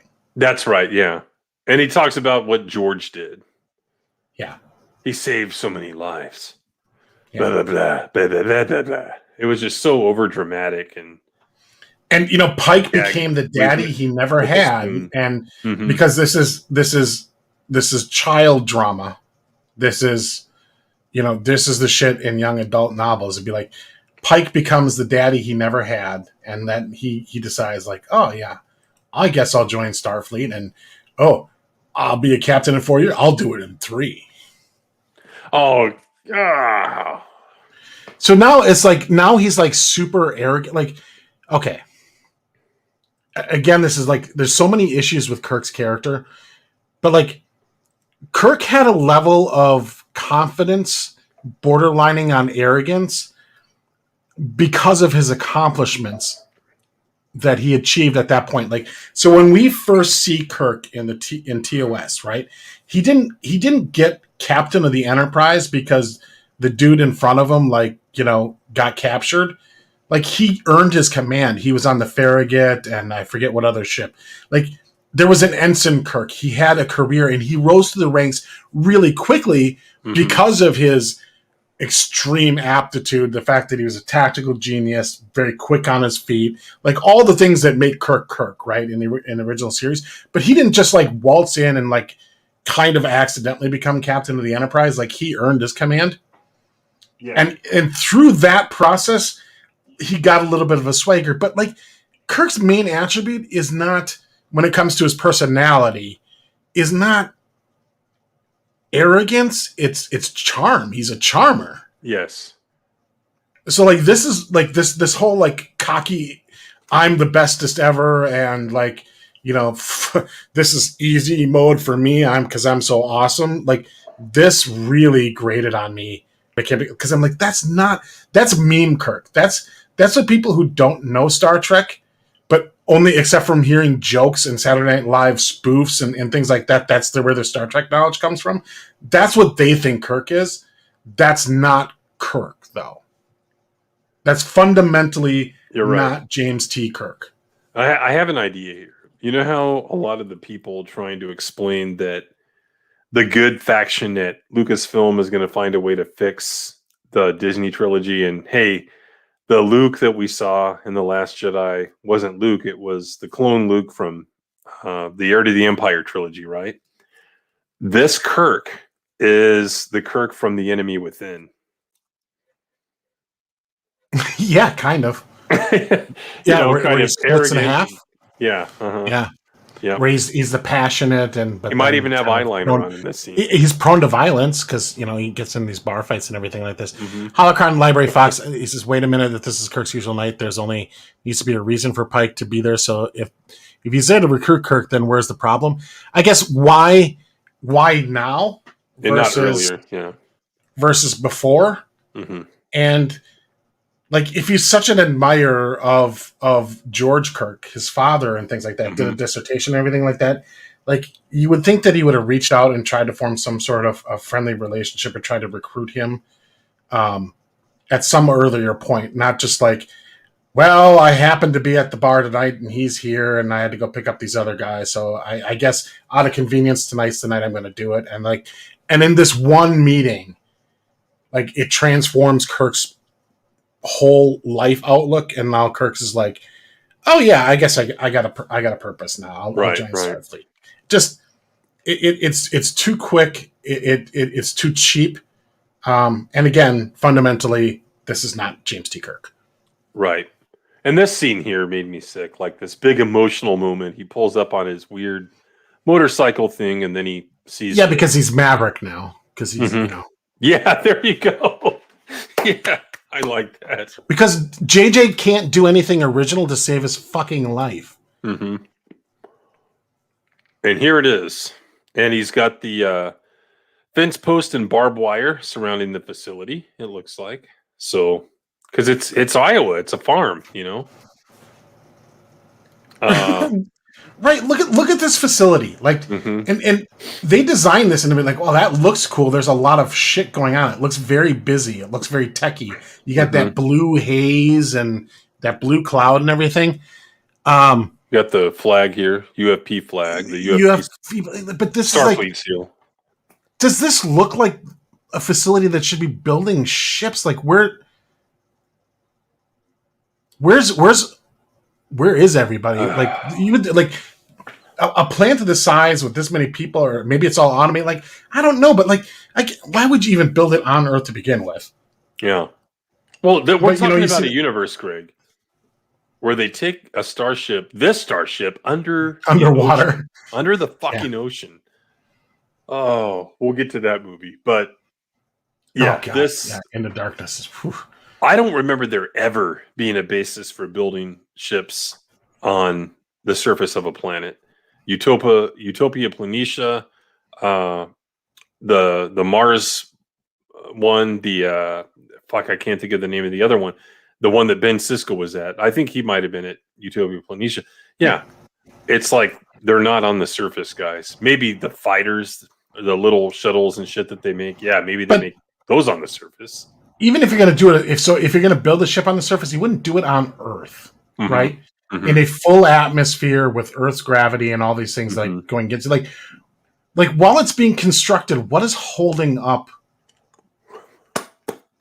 all the shit? Force fields, man. Yeah, sure. All those, like, why Iowa? Yeah. Like, there's winter, the caucus, man. It's the caucus. Or did global warming take effect and like Iowa doesn't get winters anymore? So while they're building this ship, they didn't have to worry about snow. They warned us about that in Star Trek 4. I mean, come on. Right, like this, like. And it just happens to be where Kirk lives, right? And then it just happens to be Pike is hanging out during the entire construction process. Right. Until Kirk joins Starfleet, then Pike goes to Starfleet. Maybe he was just there for that week. I like One Man Show's decision by Kirk. I'm bored, so I guess I'll just become the bestest captain ever. Suppresses John, pretty much. Right, and like they call back to it too. Like, you know, we're not to that scene, but like the Kobayashi Maru scene. Like, just remember what we're saying here when we get to that scene, because boy, is it so. Oh, so emotional. Like, this is Maverick looking at the planes taking off from the runways as he's about to go to Top Gun. They won't even notice, guys, if we put this scene in here. It's fucking Top Gun. There's Pike. Oh, so you decided to show up. Like he's actually going to give him to the very last second to show up. You know? Right. I mean... Well, again, that's almost like that's a sports movie cliche where like, oh, this person's quit the team, but they might show up, and they show up at the last second, and they're like, "Oh, I'm back on the team, guys." Wait a minute. Does this happen? Hold on. Trying to find it here. Does he throw him the keys? Yeah, he gives the motorcycle to the first person he bumps into. Like, Does that happen in Top Gun? No, I'm pretty sure he keeps the motorcycle, but that happens in like 10,000 other movies where it's like, oh, you can't park here. Oh, keep it. Like, okay. Pre-hindsight, late to the party. What's up, y'all? Ready to talk some shit? Oh, we're doing it, man. We're doing it. That's the just keep it thing. That's so been done before 1,000 times. So he's at obviously the shipyard, dry dock, whatever the hell it is, and they get onto a shuttle. Here are the guys he fought. Okay, Right. Great. What the hell was that chick? She's some kind of alien? Looks like it. Yeah. And then guess who comes on board? It is... Oh, where the hell is it? Here he is. It's McCoy. Yep, because he has to run into everyone right there in Iowa. All the people that are going to be on the bridge happen to be in Iowa, and this is where McCoy decides that because McCoy got divorced and then drove to Iowa to see the Enterprise and then enlist in Starfleet there because he's from like Georgia, right? McCoy's character.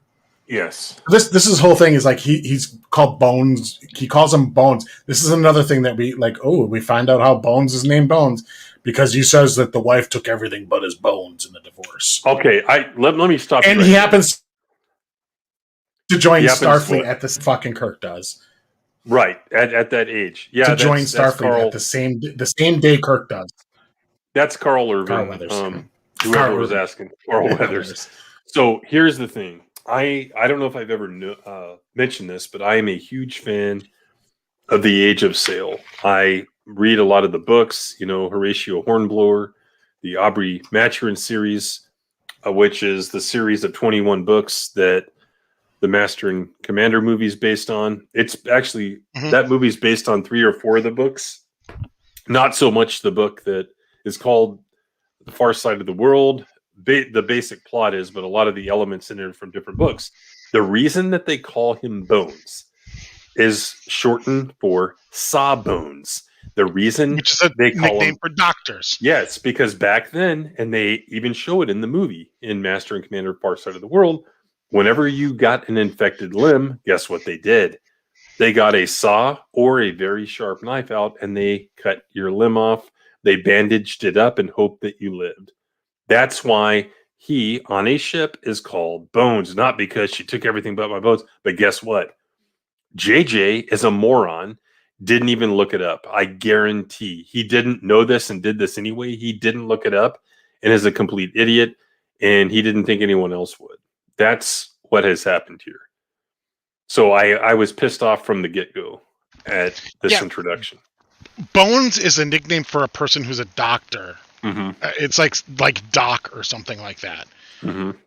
It has nothing to do with divorces and the wife taking everything. Kirk even says Sawbones in a piece of the action when he was in the gangster mode. He's like, "Knock it off, Sawbones," like that. So come on. With that being said, I thought that Carl Urban did a pretty good job. Of all the casting, he stands out by far as the best to me. Like his DeForest Kelley impression was pretty damn good.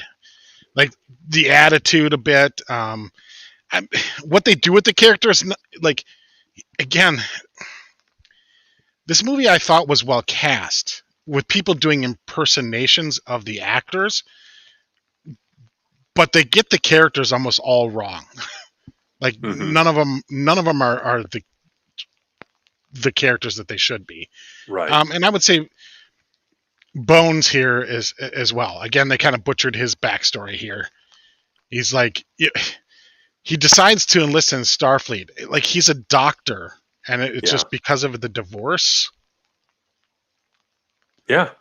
Like a doctor wouldn't have any like that's his only thing is like, well, wife took everything, so I got nothing.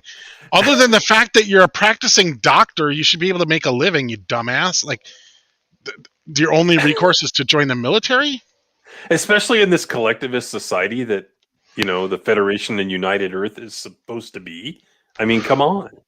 It makes Right, no like- sense. So contrived again. Yeah, this is supposed to be a post-scarcity economy. Mm-hmm. Like, But she took he's got it. everything. But she took everything and like, okay, haha. But again, like, I don't know if was that the reason the original McCoy joined Starfleet? Like, I kind of highly doubt it. No. And I always got the impression that Bones was, and I don't know for sure on the canon, I could be wrong, but like, has been a medical doctor like in Starfleet for quite some time. It wasn't like he just became a doctor and then got. Well, I mean, he's older than Kirk. But here's the thing. By several years. Here's the thing, Greg. Like, you and I just watched TOS and we watched the movies. It doesn't mention it, right? So, right, it's not canon in Star Trek. They made some books. I have a Major McCoy book, but it's not canon. It's called Shadows on the Sun. It's about his daughter and all that stuff, but it's not canon in Star Trek. So they never really did explain it. It was unnecessary. He didn't need to be in this scene. He could have been brought in later, like, this is the doctor assigned to your ship, and that's it. You don't have to give them like some backstory. He just like that they all know each other from the Starfleet Academy days. Like, so he knows Uhura now. He knows Pike. He's going to meet Spock soon. He knows McCoy all before taking command or being assigned on the Enterprise. And it's like, he never met these people in the original canon until much later in his career. His friends were Finney and like Finnegan, not Finnegan, but Finney, the guy that Jack, was something like that. that set him up, or like he almost got court-martialed for hitting the killing button, for killing him or whatever, and he wasn't dead. That whole team, like Kirk had a whole career before he was commander of the Enterprise, like, and then he met these people on the Enterprise, and then through his leadership and his skill, they became immensely loyal to him and stayed with him on the ship.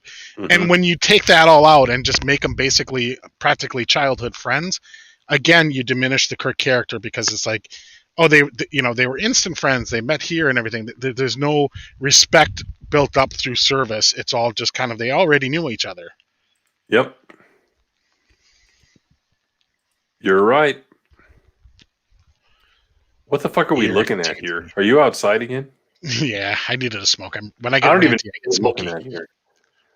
It might be a dissolve. Either way, it's the last chapter here, or last slide in the chapter. Now we're on to chapter 4, 3 years later. Yay! It's a 3 years later scene. And we're back to Nero. And he has a 5 o'clock shadow. Folks, Romulan facial hair grows really, really slow. So, yeah, let's know that. So, it's back to Nero and the Romulans, and an anomaly is opening back up. And guess what? It's a little ship with a ring that's rotating. I hated that fucking ship.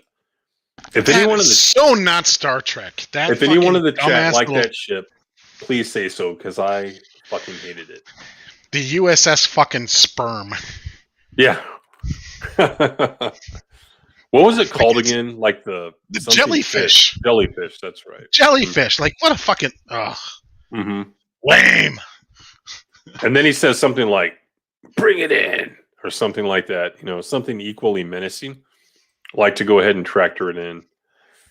And then we're so because, like, now let's pay attention to the timeline here. So yeah. Nero first got to this timeline back the day Kirk was born, right? So, and now Kirk is, let's say 30, right? Yeah. Is he somewhere around there? We'll be generous and say 25. Okay. So it's now 25 years later that Kirk joins, and then 3 years after that. So basically 28 years later. So Nero's just been hanging out, waiting for Spock to show up because his whole thing is he just hates Spock, and we'll get into that later because boy, is that fucking stupid. Yeah. But like his whole mission is to fuck Spock. He hates fucking Spock. His whole purpose of being, figuratively, to get revenge on Spock for not saving his planet. And again, we'll get into that a little bit later when they go into like the back when we get the big expo dump from old Spock. So he's been just hanging out in the galaxy, doing what? Like none of his crew like abandoned him or anything. They're just like, oh yeah, we'll just hang out with you for no resupply, nothing. Like I don't know. He's just been hanging out in space for 28 years, just kind of. See ya, Mike. Have a good one. And hoping that Spock will show up at some point. So he's parked there and just waiting for Spock to go through the temporal wormhole from the gay matter. Yeah, somebody wanted to see the jellyfish. You can't really see it good there, but this thing is spinning and it looks really dumb. It looks like something. It looks like it's a spaceship. Okay, it just doesn't look like anything that would. There it is. Of a Starfleet design or of that era. Yeah. And Nero's ship is like insanely ridiculous. We'll get to that, I think, when we get some better shots of it. But yeah, Nero's finally, here comes Spock, and his whole purpose for being now is let's capture Spock. Looks like he's wearing a 1%er motorcycle jacket in this picture, right? Right, like Nero's like the Hell's Angels division of Romulus. Oh man. Like they are. They're like a fucking motorcycle gang from fucking Romulus. Yeah. I love it. So we're at Starfleet Academy and it's in San Francisco. Yeah, you got that right. Yeah, because of the bridge. But like look at how plain looking that shot is. Like the detail on the buildings practically non-existent. It's brutalist architecture is what it is almost. If it didn't have these curves, it would be 100% brutalist architecture. Then you got this ball. Yeah, But this hat, what the hell is this? Looks like a Russian officer hat, you know? Like it doesn't look like anything in Starfleet. He's the guy that's that with the cat. That's a callback from. Oh yeah. Yeah. That's great.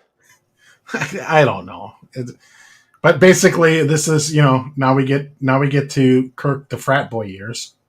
Mm-hmm. Yeah, and then one of the let's see. Oh, yep, and they're hanging out. Yeah, because they went through Starfleet Academy together like the whole time. Mm-hmm.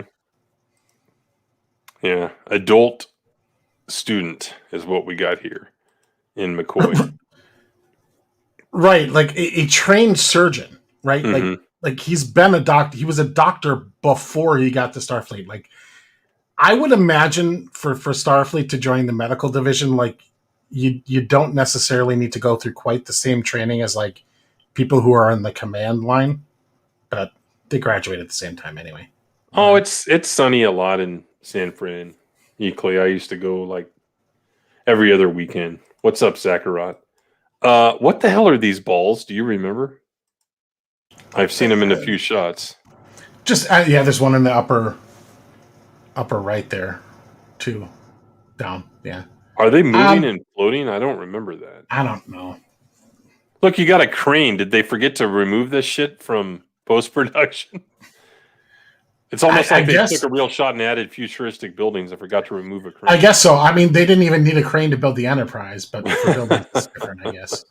Where's the rock quarry for all these buildings? Yeah.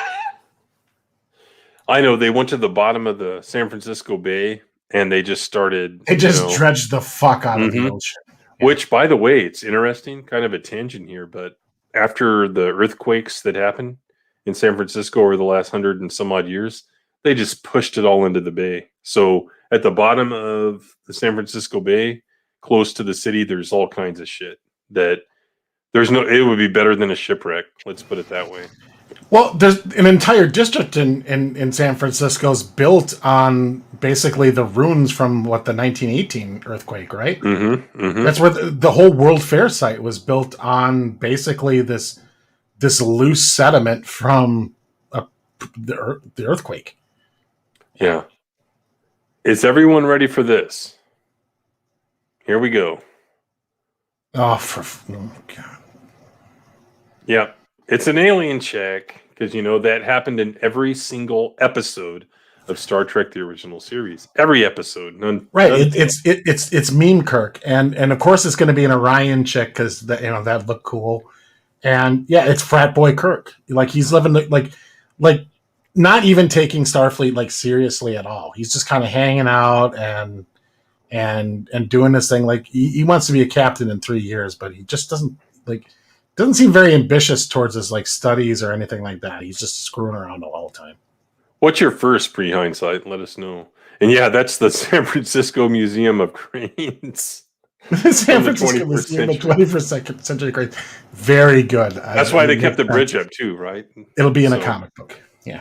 Yeah, there you go. But yeah, and not only that, but Orions were like an enemy. I don't remember there ever being any Starfleet officers even in the animated series. But again, the timeline changed, so guess what? Slaves. They're slaves. Now there's women are, yeah. Yeah, but one's at Starfleet Academy, I guess. Okay. Yeah. And then and it just so happens to be Uhura's roommate too. Yeah, no kidding. Oh. The only way I explained that in my mind that night I saw this movie was that he knew it was her roommate, and by design, he went after the Orion chick. You know what I'm saying? Just to get at her. Not necessarily to get at her, but also to piss her off as well. I mean, that's the only thing I could come up with. I would definitely be into her, but still. I mean, look at that. Look at that. Yeah, and then what I did think was funny when she comes in and she says something like, the mouth breather under the bed was the exact line. I thought that was pretty funny. Because Uhura's skill is now that she isn't just accomplished in her field or whatever. She's got biologically, she's got super hearing powers. Her superpower is hearing. So that's how she heard Kirk breathing, and that's how she becomes such a great communications officer. Is not her linguistic skills; it's her really sharp hearing ability. Okay. Shane, the Syndicate itself is not just Orions. It was all kinds of species. Because if you remember the amazing Deep Space Nine episode, which we could easily EFAP, but it's still a good episode, called Honor Among Thieves. It was like a human guy running that particular cell or whatever you want to call it of the Orion Syndicate, but the actual people were an enemy. Yeah, because they attacked the Enterprise and stuff in Journey to Babel. So, Shane, are you serious? In a deleted scene, he was sleeping with her to get access to reprogram the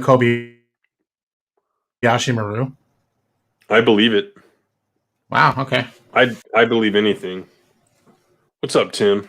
Yeah, he said correct. I believe it. Right. I mean, it makes sense because she's the roommate of Uhura, who's dating the person who apparently programmed the simulator, which is ridiculous. We'll get there.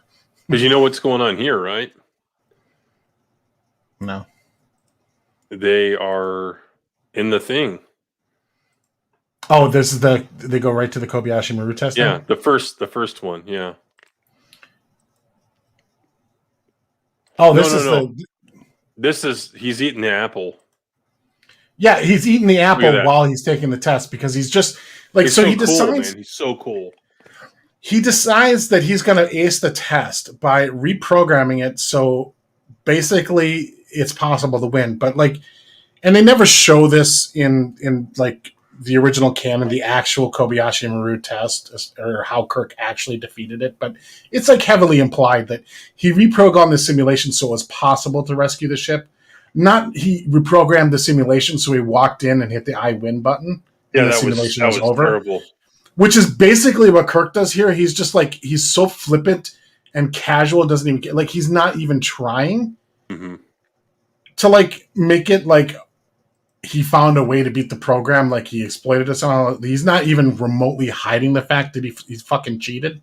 Yeah, it was. And he's just eating an apple, and like if this is a test of character, like you couldn't fail this test of character in a worse way. I'm going to stop sharing this because I want to share something else really quick. Well, right, yeah, the apple thing was a callback to Wrath of Khan when he I don't like to lose, and he bites the apple or whatever. Yeah, but still, it was fucking stupid. Yeah. I own this book, a copy of it. This edition, actually, the original pocketbook edition. It is not canon again, but it's a great story. It tells individually, because they weren't at the academy at the same time, Kirk, Sulu, Scotty, and I believe Chekhov's test in the Kobayashi Maru, and each one had a different solution for it and stuff. But it's a very fucking good book. So if you can get your hands on it and just want a good Star Trek story that's true to the characters, then check out this book. That's the way that they portrayed it in this is kind of how they should have done it. Not, yeah, I just press a button and I win. Not that, okay, I actually execute a strategy that works. That's right. What the intention was the entire time. And he's just so casual and so flippant and so arrogant. Arrogant about it. And like doesn't even try to mask, like doesn't even consider like this might get him in trouble. He's just like, I'm going to beat this thing to prove a point that the test is stupid. Hey guys, I'm going to spit JJ's stuff out. And yeah, the Apple thing was just like an obnoxious callback to a much better movie, but you know. And then he's pissed off. And then yeah, this is the whole thing is not now. Kirk and Spock meet in Starfleet Academy because Spock, I guess, is an instructor, and he programmed the stupid thing. What a small world! And Spock wrote the Kobayashi Maru. And so that's why they start off as kind of rivals, because we have to do that thing. We can't make them again kind of earn each other's mutual respect, kind of and just like normal people. They have to start off as enemies at first and then learn to like each other later. Right. Because we're treating Star Trek like it's you know a Clifford book. That's great. Hey, really quick, Jock Nerdy donated $15, and he says, awesome. Hey, full disclaimer, I'm still at work and haven't watched any of the stream. Are we at the part JJ screws everything up, or better yet, when has he not screwed it up? I don't know. Anyways, you all have fun. Thanks, Jock Nerdy. Yeah, he's definitely screwed from the very get-go in this stream. We definitely highlighted what he's screwed up, and we're going to continue highlighting it. And it's not just him. It's almost everyone involved in the production of this film. One-man show, I did too. I thought of Siler when I saw this thing because of... I never saw that show, so... Oh, the first season is so fucking good. That's what I heard. And like, just watch the first season and then just don't... But does it end like on a closing note, or... Yeah, it doesn't... Okay. Like you can... I mean, it's not every character has a happily ever after and everything's explained, but like it had they ended it as just like a one season thing, it still would have been fine.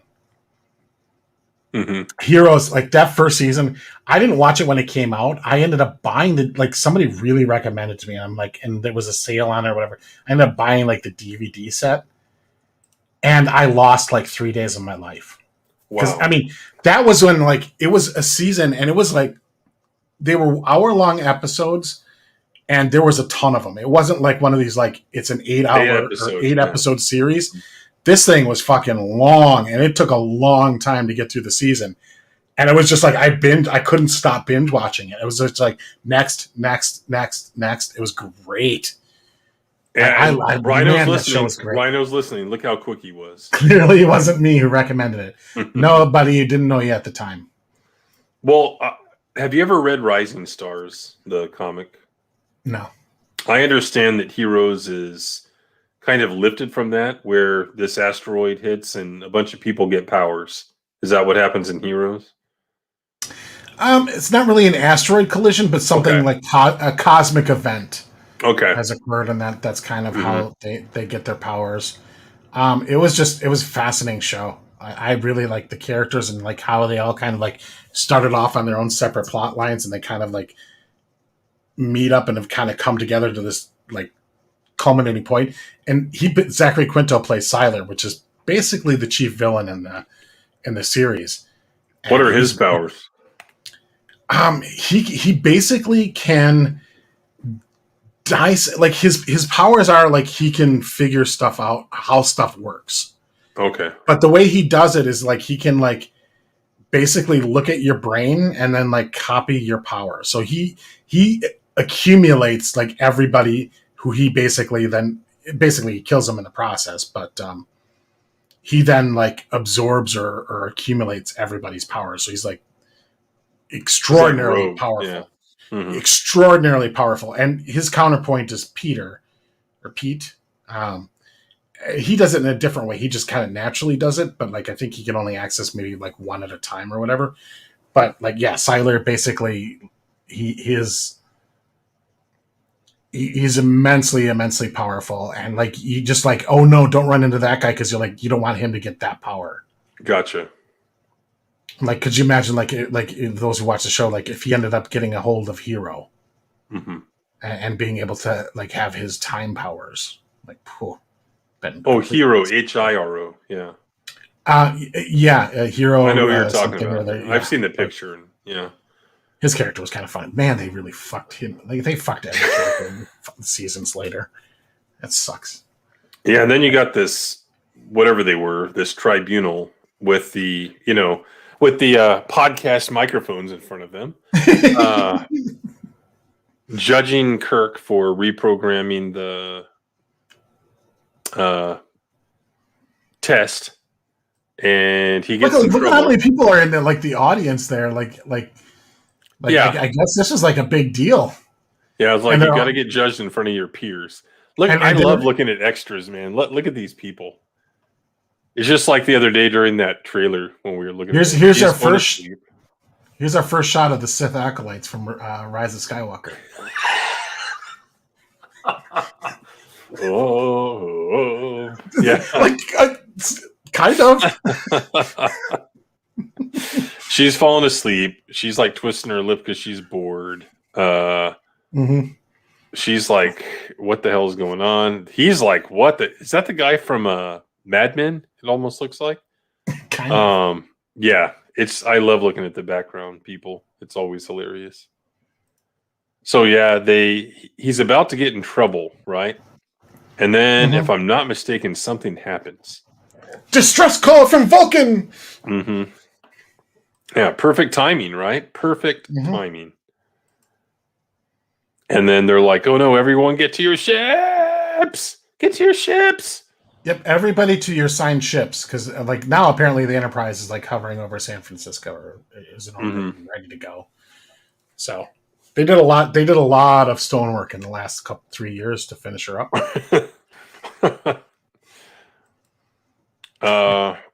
Yeah, and then it's time to get to your ship. So they go up. They all try to get on shuttles. And if I'm not mistaken, he has to trick his way onto a shuttle because his trial, he's been basically taken out of active duty or whatever. So he's no longer assigned. So McCoy's got to give him this thing that he's allergic to, and then we get this slapsticky, ridiculous, like his hand blows up to be like I hated that. Super big, and it's just it's clowny. And then at the same time, we get the first boyfriend-girlfriend drama between Spock and Uhura. because like Uhura was assigned to a different ship, and she's super totally mad that Spock gave her a different assignment because he didn't want to feel like he was playing favorites with his girlfriend, because Spock apparently, again, like Starfleet regulations regarding fraternization really need some work here, because Spock's an instructor and he's fucking one of his students. Yeah. And he's like in love with Uhura, which, like, what the fuck is that? Where did that come from? Like, that was never even remotely implied in the original series that there was like any kind of romance between Spock and anybody other than Nurse Chapel. But in this thing, it adds to the whole thing, because now it's like Uhura and Spock don't like Kirk because they're like boyfriend girlfriend, totally don't like this guy, right? Right. And so then like she's got to argue with Spock, and then Spock's like, well, I guess you're right. You're now poop. He just hits something on his little keypad, and boom, she's now assigned to the Enterprise. So that's how she gets on the ship as well. So both Kirk and Uhura weren't even supposed to be on the Enterprise. McCoy basically uses a medical emergency. Now explain this to me, right? So a dude on the planet at Starfleet headquarters is having a massive allergic reaction, which is an excuse to bring him to the ship. Yeah, exactly. They have better medical facilities, don't you know? Than Starfleet headquarters, because where they're training people presumably to be doctors and shit, like it's a medical school. But because apparently, like, he's his personal doctor, so like McCoy invokes in an emergency situation, like admitting rights to like, he's my patient, so he's got to come with me. Like, oh, okay, so that's how Kirk even gets on the Enterprise, because he's not even supposed to be there. Yeah, Jock Nerdy's talking about the fraternization part. You get fired if you did that in real life. In pretty much every single company, and here's the other thing is like, if it's not a policy at work, it should be a policy for yourself at work. Because if you really, really, really want to be Me Too'd, start fucking your underlings. Yeah. Yeah. Because the second one of them doesn't get what they want, or the breakup goes like that comic writer girl. Yeah, the second something doesn't go the way that she wants it to, guess what? Right. You're out. You're out. You're done. You are out. So it's just like, even if it's not a policy, it's just really stupid to fuck the help. Right. You know, just ask Schwarzenegger. It is a policy in every kitchen I've worked in. Yeah, everywhere you've worked in, it's a policy. It's especially a policy. in the kitchen. In any corporation, I guarantee it's a policy. Yeah. Like even if you're unaware of it, like, I'm sure it's there. The corporation, the three policies the corporations always will have is an anti-discrimination one. Social media policy one now is a big one, and a frat policy. Yep, because that's all about covering their ass. It is, yeah. So if you do something, you're the rogue actor. It's not company policy. Yeah, and with Subhuman in the chat, we kind of skipped over this. Here is the first space shot of the Enterprise. What do you think of the design?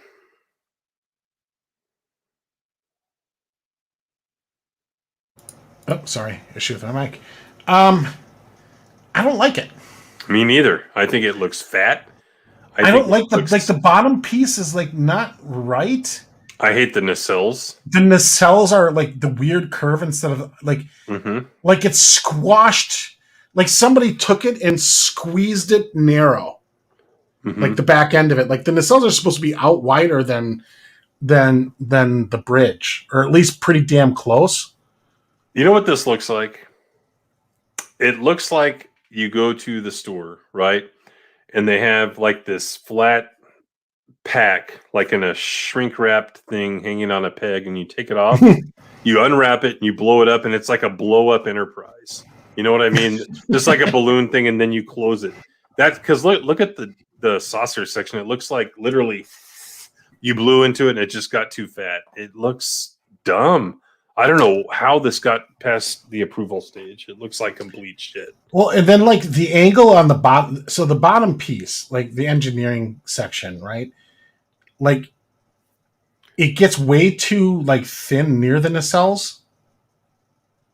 Mhm. Like all the thickness is it's all like front loaded, and it, like the angle, like I know that the original one had that angle towards the back too, but like it was much more gradual and not quite as such a sharp angle. Like it just gets too thin there, and then it gets fat. It just looks weird that way. Mhm. And like the nacelles are too thick as well. Like they're too tall. I hate the way they look, and I know what they were going for. I read that they were going for something to make it look like maybe a 50s, early 60s like car, with all the flares and all that shit. But it doesn't make any sense. Yeah, no, it doesn't. Yeah, not my Enterprise. I mean, why? Just why? And Shane is right. It's supposed to be a lot larger than the TOS and the movie model. So, yeah, I don't know. I just Again, I don't like. They can sell this specific model and separate it out from the other ones. Like, but I don't know, like why anybody would buy this model of Enterprise. Like I gotta look that up. Maybe they're completist. Ford Nebulon 50s. Let's see what this looks like here.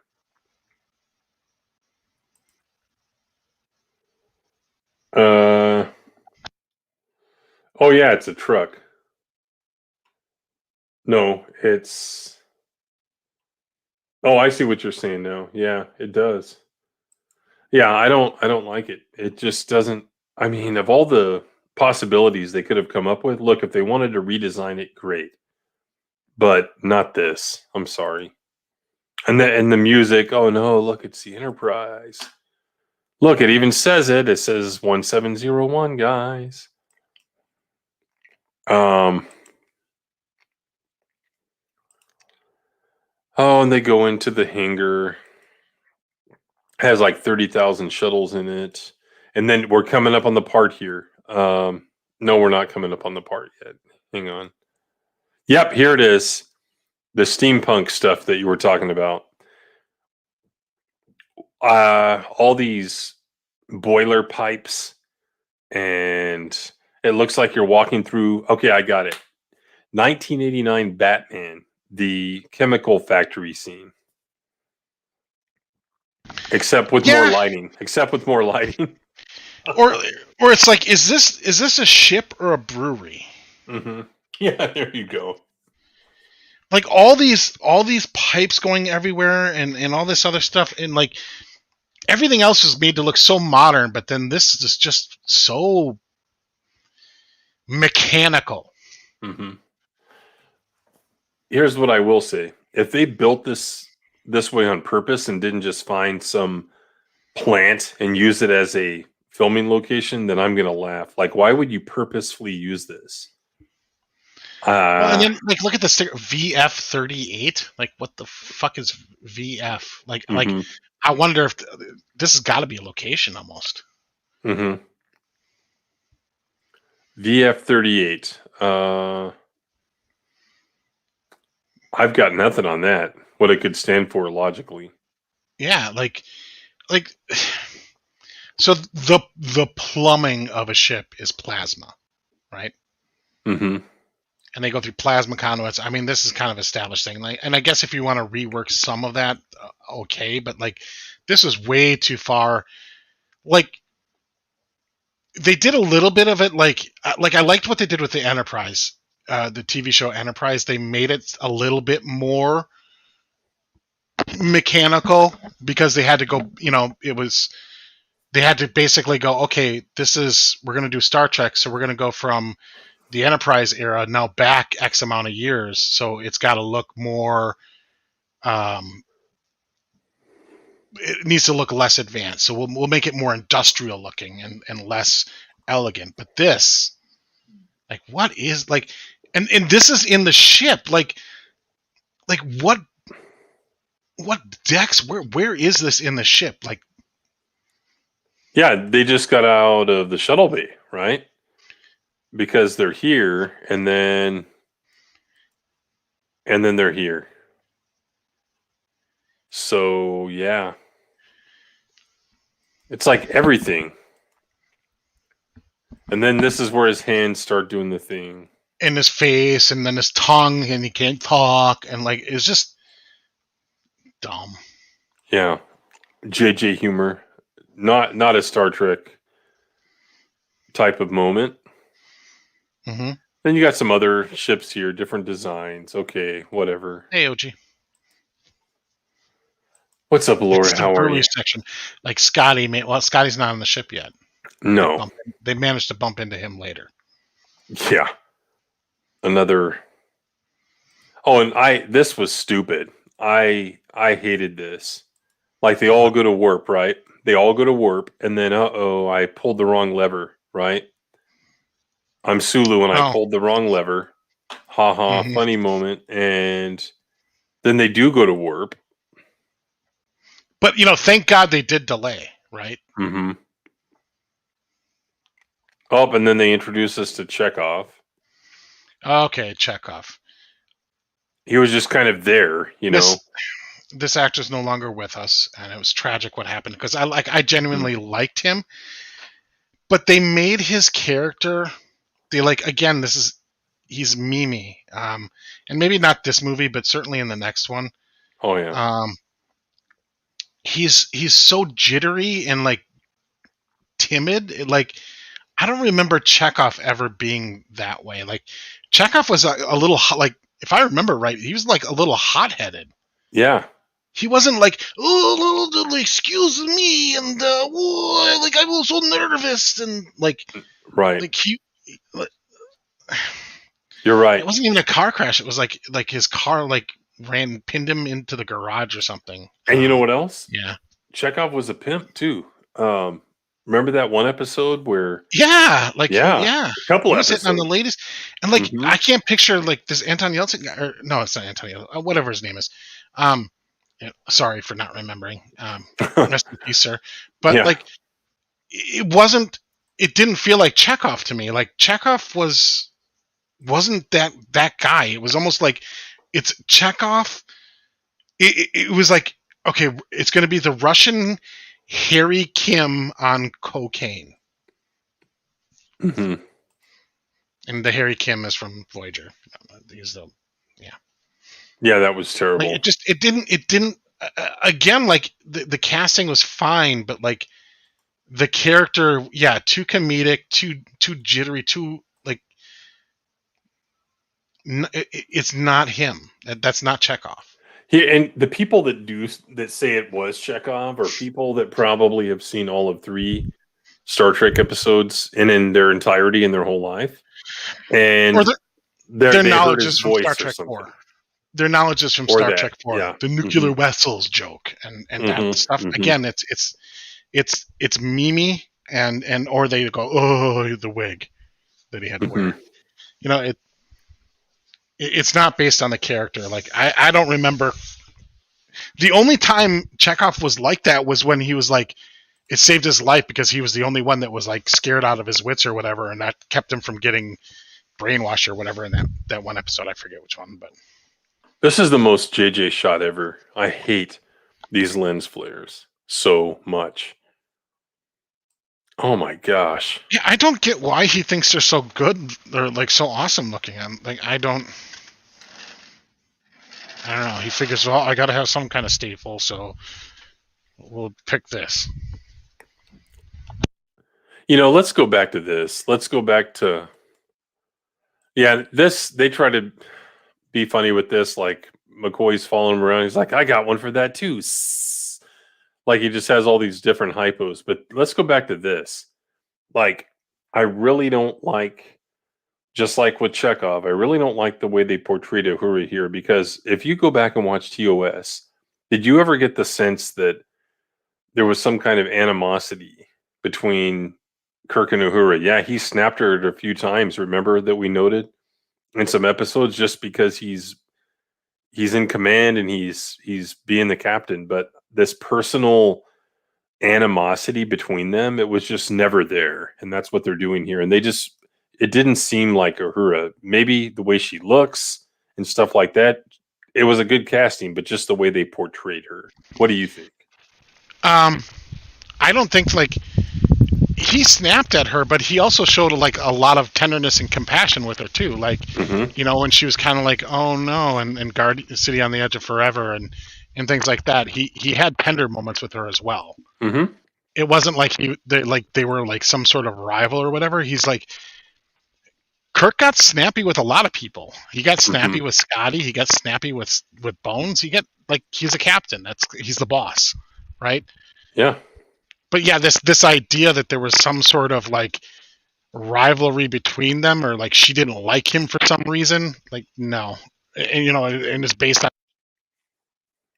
he tried to hit on her, like right, like I don't know, and the way it comes off here is just like, well, I don't like you because my boyfriend doesn't like you.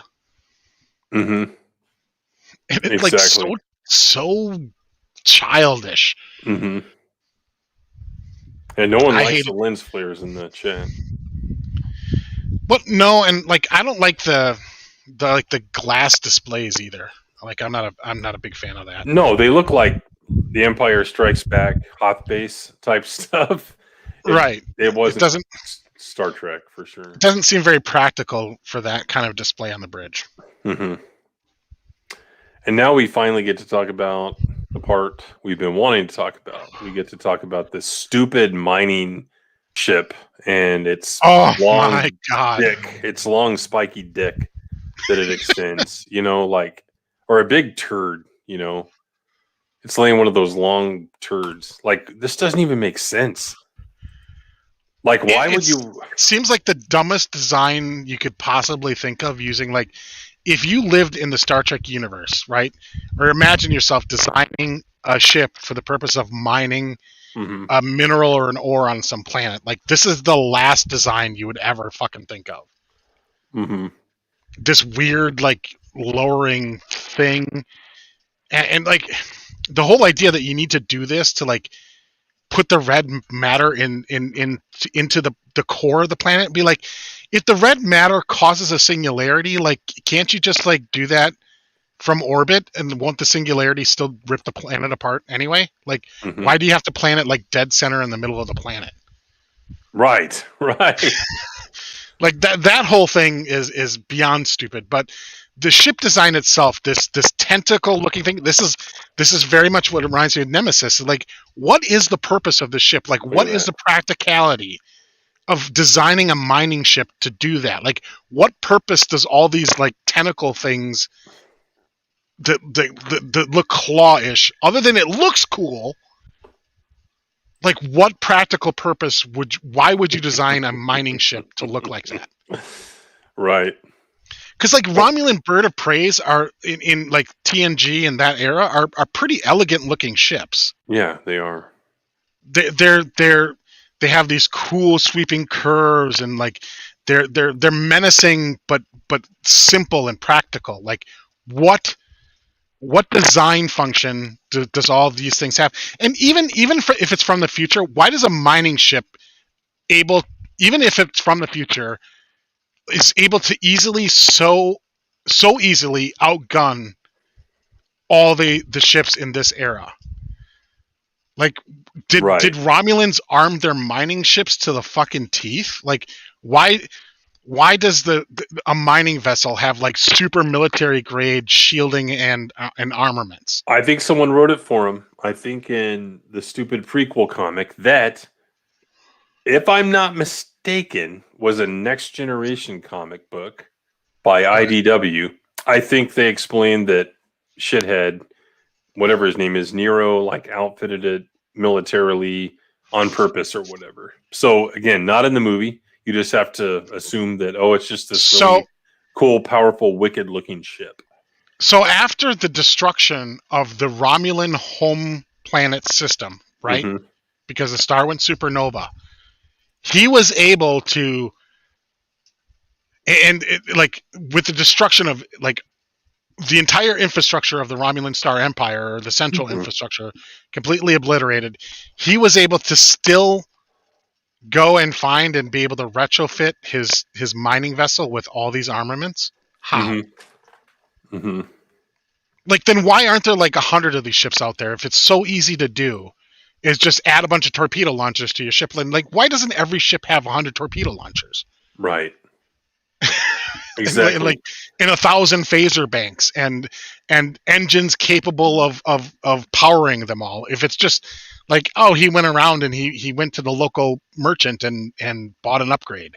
Or why don't they have a redundant autopilot thing so one of the officers doesn't have to stay on board to do his ramming maneuver? Yeah. Right. But here's the thing with this tentacle thing.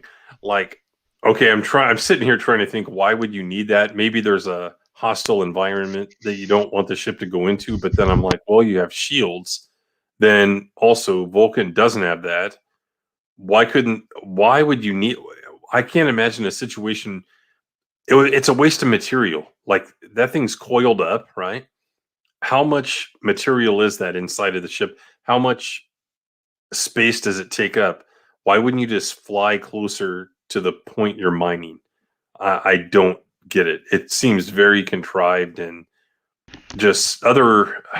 Or have some other ship fantastic. Can form a platform at a lower orbit to yes, you can do your mining thing. There you from. go. Mm-hmm. Like, why do you need this gigantic space pipe? like it's like, oh, we're gonna do the Armageddon drill in Star Trek. Okay, this is a meme right here. She's doing the O face at a big, long black thing. So she's like, "Oh my gosh, it's so fucking big." Oh man, and it has to be Winona Ryder.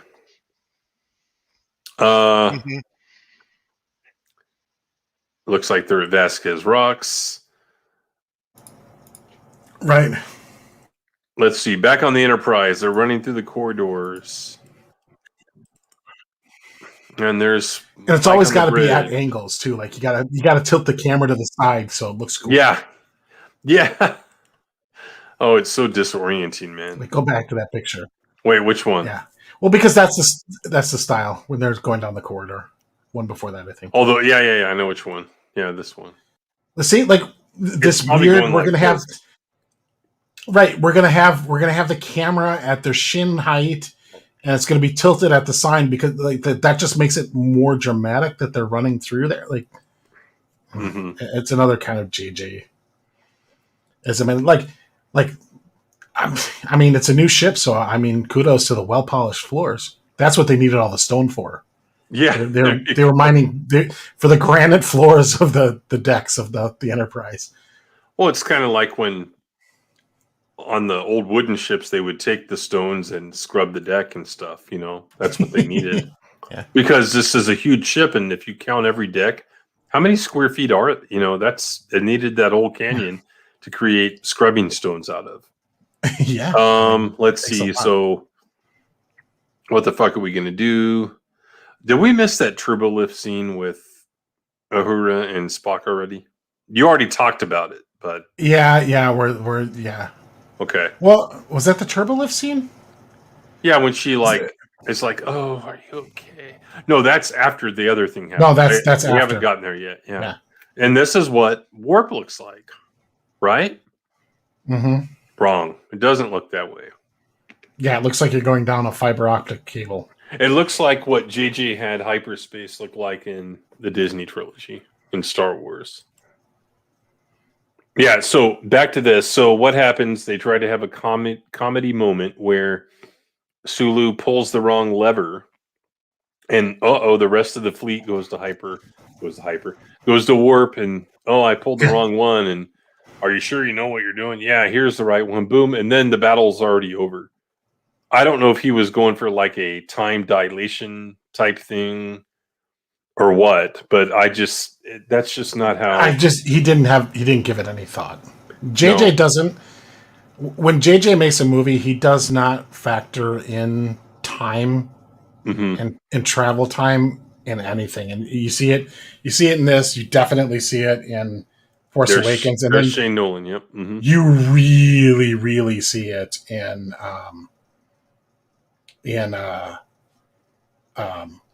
Rise of Skywalker. But yeah, like the whole time period, they were going warp 750 to get to Vulcan in 6 minutes. Because like remember like how long it took the HMS Bounty in Star Trek 4 to get back to Earth.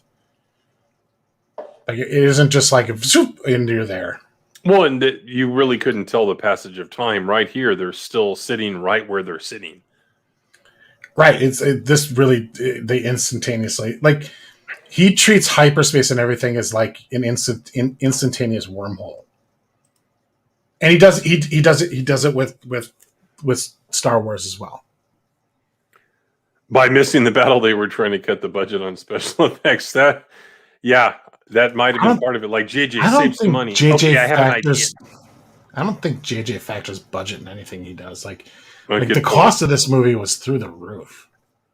Yeah, and then again, look at the unnecessary things he puts into it, like the 100,000 things on the screen at the same time instead of doing something just a little bit more elegant and classic Star Trek looking. Yeah, but this consistently, this is not the way that space travel works in Star Trek. Does he say the ETA, Shane? Like what time how long does he say? Because it feels instantaneous. Yeah. Yeah, they didn't, if he did, they didn't do a very good job of portraying that at all. And just like in Star Wars, it's like, boom, we go to hyperspace and we're there. Because, I mean, here's the thing. It's like, you're assuming like okay, maybe the Enterprise is this. Let's assume the Enterprise goes the same speed as the rest of the ships they're all jumping right. Right. So the difference between the arrival time of the other ships and the Enterprise is literally the difference in the time for Sulu to hit the right lever, which is just literally a couple moments. So they should have arrived just a couple moments, really seconds after the rest of the fleet, and then. In those couple of seconds, this mining ship annihilates how many starships? Yep. Now, granted, like it is from the future, so yep, the shields are going to be better and things like that. But again, it's a fucking mining ship too, though. Hear the dog whistle. Yeah. Hyperspace skipping. Yeah. This guy has no idea and he doesn't care is the problem. He just doesn't factor it in because he just wants to get to the next piece, the next action sequence. Like how and the why doesn't matter. Oh, and we're going to get to teleportation too, Rhino. Trust me. Oh, gosh. So it's all the fleet's destroyed. Yeah. You know what I'm talking about. The fleet's destroyed. And well, there's two things he could be talking about, but yeah. And then I think this is when they send the shuttle. I think it's Pike is piloting the shuttle, if I'm not mistaken, right? Well, so here's what happens. Like, so shit goes down, big battle, but then Pike realizes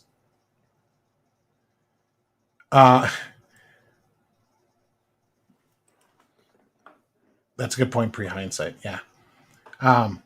That's like a modern tow truck going back to World War II Germany and fighting a Tiger tank. Like, yeah, like the steel is going to be better on the modern tow truck, but that's still like, yeah, it's a Tiger tank. So, shit's exploding and, the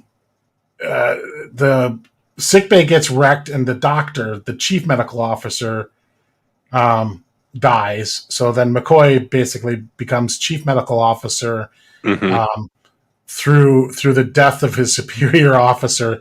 So we're kind of in like the mirror universe. Everybody's getting promoted because there's just nobody left. Yeah. And then so Nero holds off his attack here when he realizes that it's the Enterprise, and he knows Spock in this time period, the current time period Spock is on the Enterprise. And because he's got such a hate boner for Spock, he doesn't just destroy the ship. He decides he's going to do parlay with the ship and and bring Pike. He does that, like, send your captain over on a shuttle thing again, just like he did so many years ago.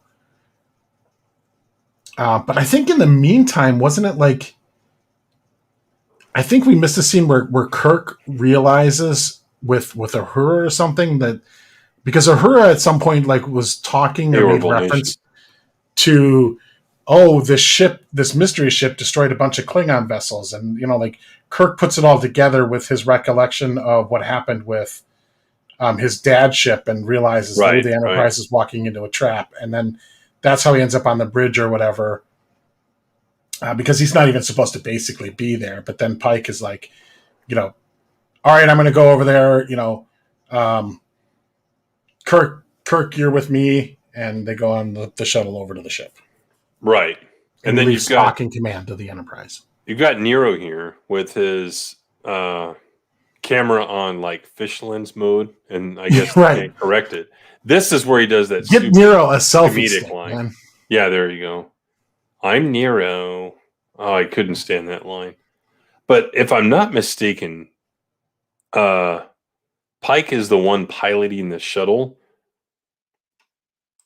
Let's try to... Yeah, because he's walking with them. And the reason I know this is because when this came out, I went to like Burger King after I went to see the movie, and they had toys. And it came with this little shuttle, right? And I have it up in a container in the attic. And whenever I go up there to get Star Wars figures out to take pictures of them and stuff like that, I accidentally hit the stupid button on that shuttle, and it goes approaching drop zone, and it's in Pike's voice, and the battery still fucking works 12 years later. Isn't that insane? But that's so much used it.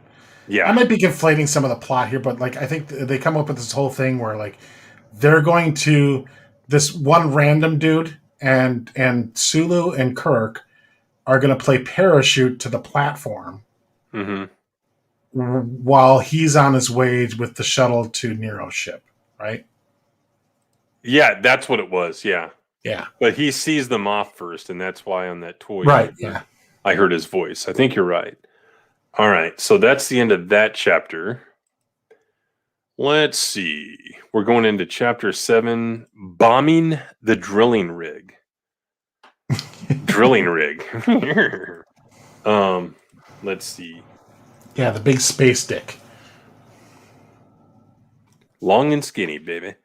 All right, let's see. They're getting on the shuttle. Oh, and this is where that stupid line is. Like, Sulu's like, hey, can I go? And then there's this red shirt that, because the meme, you got to do the meme. Every single meme in Star Trek, you have to put in this movie, right? Yeah. So anyway, another meme, in fact, what I was about to hit on was Sulu like, oh, what was your other specialty? Fencing, which, probably 2% of the crowd understood. Yeah, because in that episode, when he gets drunk off of the naked virus, whatever you want to call it. Yeah, naked now or whatever. He gets the rapier and he runs around with it. And that means he had fencing training in Starfleet. It's a real world meme brought into the story, folks. Thank you very much, JJ. Yeah, but then the sword he uses later and the style he uses a samurai. It's like samurai or broadsword style. Like Okay. And let me tell everyone right now why that is fucking stupid and racist. Because when that episode happened, they wanted Takai to use like a samurai sword or whatever. And he said, no, I don't want to do that. Yeah, that's a little too on the nose. Yeah. Yeah. And he said, just let me use like a normal fencing, whatever the hell those are, rapiers, whatever they are, And that's what they did. So guess what? In 2009, nope, you're going to get the fucking samurai sword. You're going to get the katana blade. Oh, man. And it was, why would you carry that with you?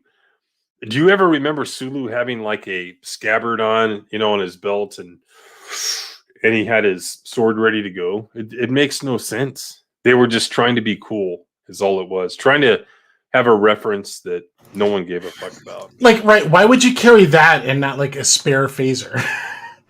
Yeah. Like, no, Yep. we're gonna have the Transformer, Voltron sword thing going for us instead because that'll look cool. Mm-hmm. And then there it is. That stupid. I don't know. It almost reminds me of one of those tethered. I said rapier pre-hindsight. It almost reminds me of one of those. The concept of a space elevator, where there's like a tether to Earth to like a satellite or a space station, and there's an elevator in it. That's like a real kind of concept I've heard about since the 80s, actually, when I don't know, one of the big writers, Asimov or someone did it. Arthur C. Clarke, I don't know. I'm trying to find where the hell it is. This is when they jump out and Yep. Then we got to do here it is, terminal right. velocity in Star Trek, Mhm. or Point Break. Mhm. Got to have a skydiving scene. No, neither of those. Guess what it is? It is Fast and the Furious. This is what I could see happening. And then their cars are right behind them, and they Right, probably yeah. did that in one of the movies. I don't know. I have only seen the first one. So never seen another one. I just thought this was stupid. This whole rig is structurally impossible, Mhm. by the way. Like, Mhm. Yeah. I mean, how would all that fit inside the ship? Do all these projections like fold inward, and then how it does it coils even around hold a spool? together against the wind shear and all that other shit? Like, Mhm. why? Like, yeah. And now Starfleet officers are superheroes just flying through the air. Oh my gosh.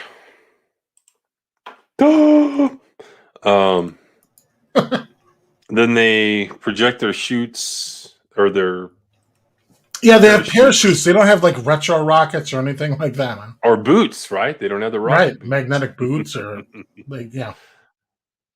And then they slam onto this platform. And then out of the platform come. Well, red shirt misses and dies.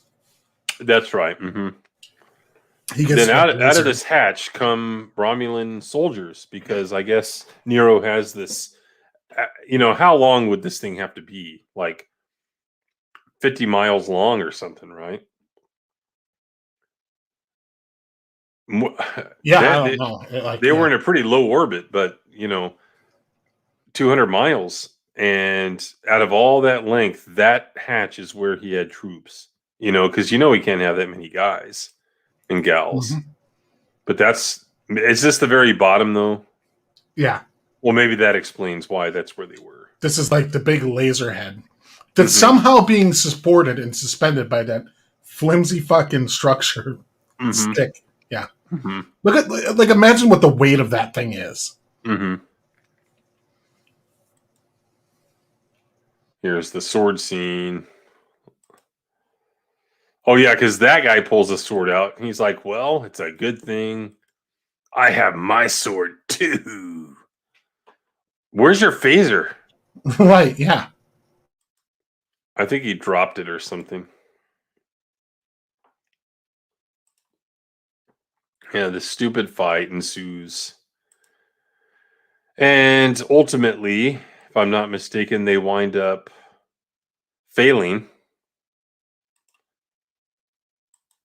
And I know what it was. No, they blow up the thingy, but then they fall off or something. I don't. Yeah, because then they're trying to beam them on, but they're moving too fast to beam. Do you remember that? They couldn't get a lock on them. Right, and then Bitters has got to, run all the way down to the transporter room to do it because he knows how to do it. Chekhov. Yeah, I that was also at a place. I'm like, what? They just wanted to give him something to do, is what it was. Yeah, so they do that, and then they fall off. I think you're right. We can't get the lock. Oh, I know. Worthless Red Shirt. He jumps after him. Yeah, Worthless Red Shirt had the explosives. Mm-hmm. So then they had to use blasters to blow the thing up. Yeah.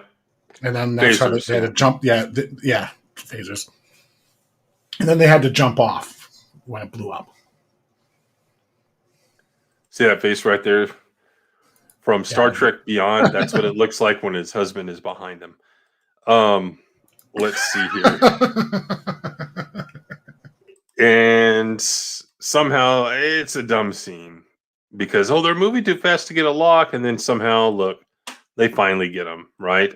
But as we'll see in the next chapter here, that it was just a worthless fucking action scene. Mm-hmm. Yeah, just Phil very Fast and the Furious. That was a good comparison. Mm-hmm. They're back on board. Then they try to beam, or Spock beams down. That's right. He beams down and he tries to find his parents that happen to be like in the rocks, right?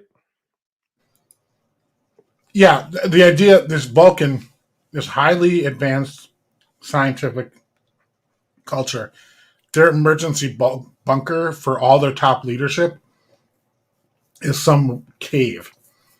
Mm-hmm. Because it's sacred or whatever. Right.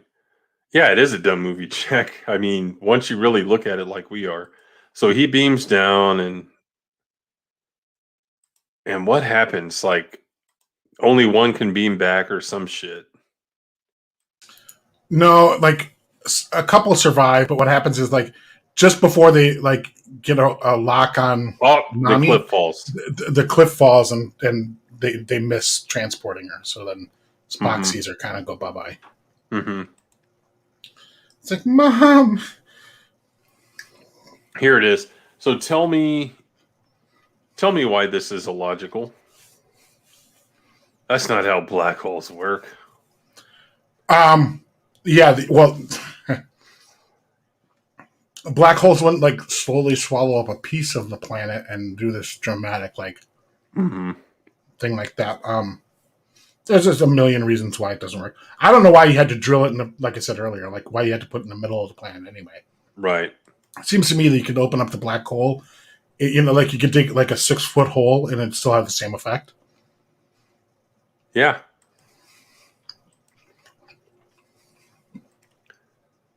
Yeah. So Vulcan is destroyed. And that's a huge decision. And you can't tell me this isn't a reboot. Yeah, you can't tell me this isn't a reboot.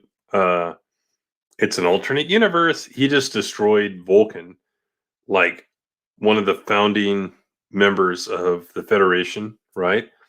You have to imagine, even with colonies, one of the most important planets in the Federation. One of the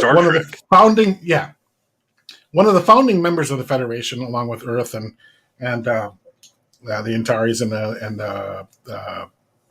what's the other one? Tellarites, Andorians, Alpha Centauri originally. Then they changed it to the Rigelians. Yeah.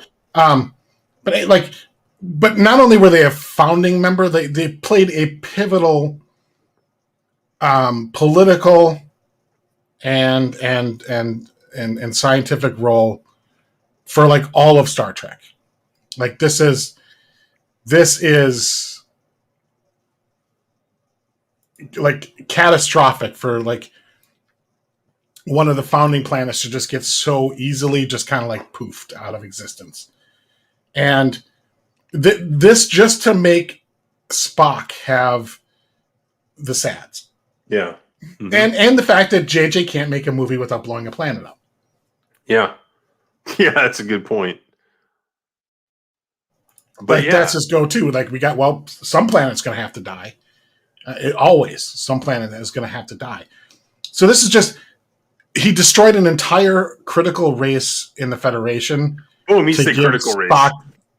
Yeah, critical race. To give Spock the SADs. Mm-hmm.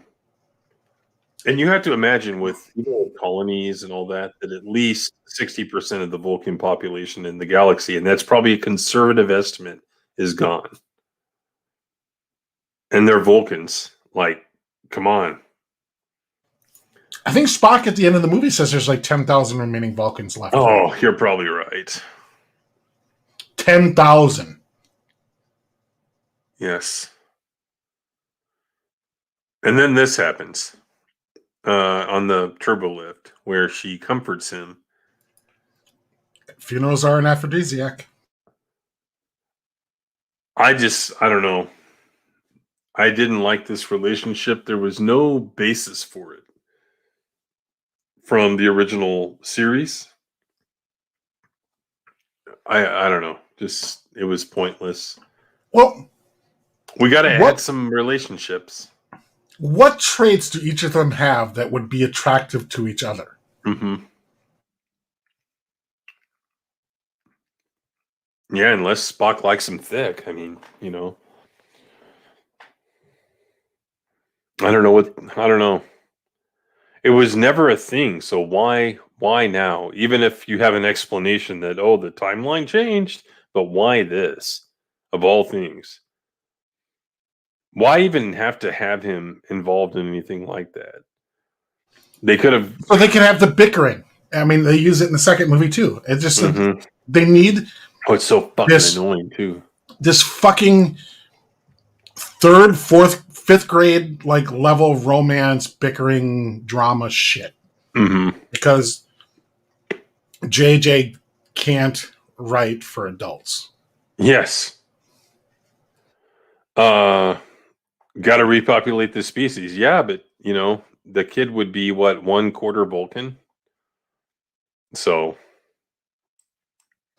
Right, yeah. He's going to blow up Krypton. Yeah. Yeah.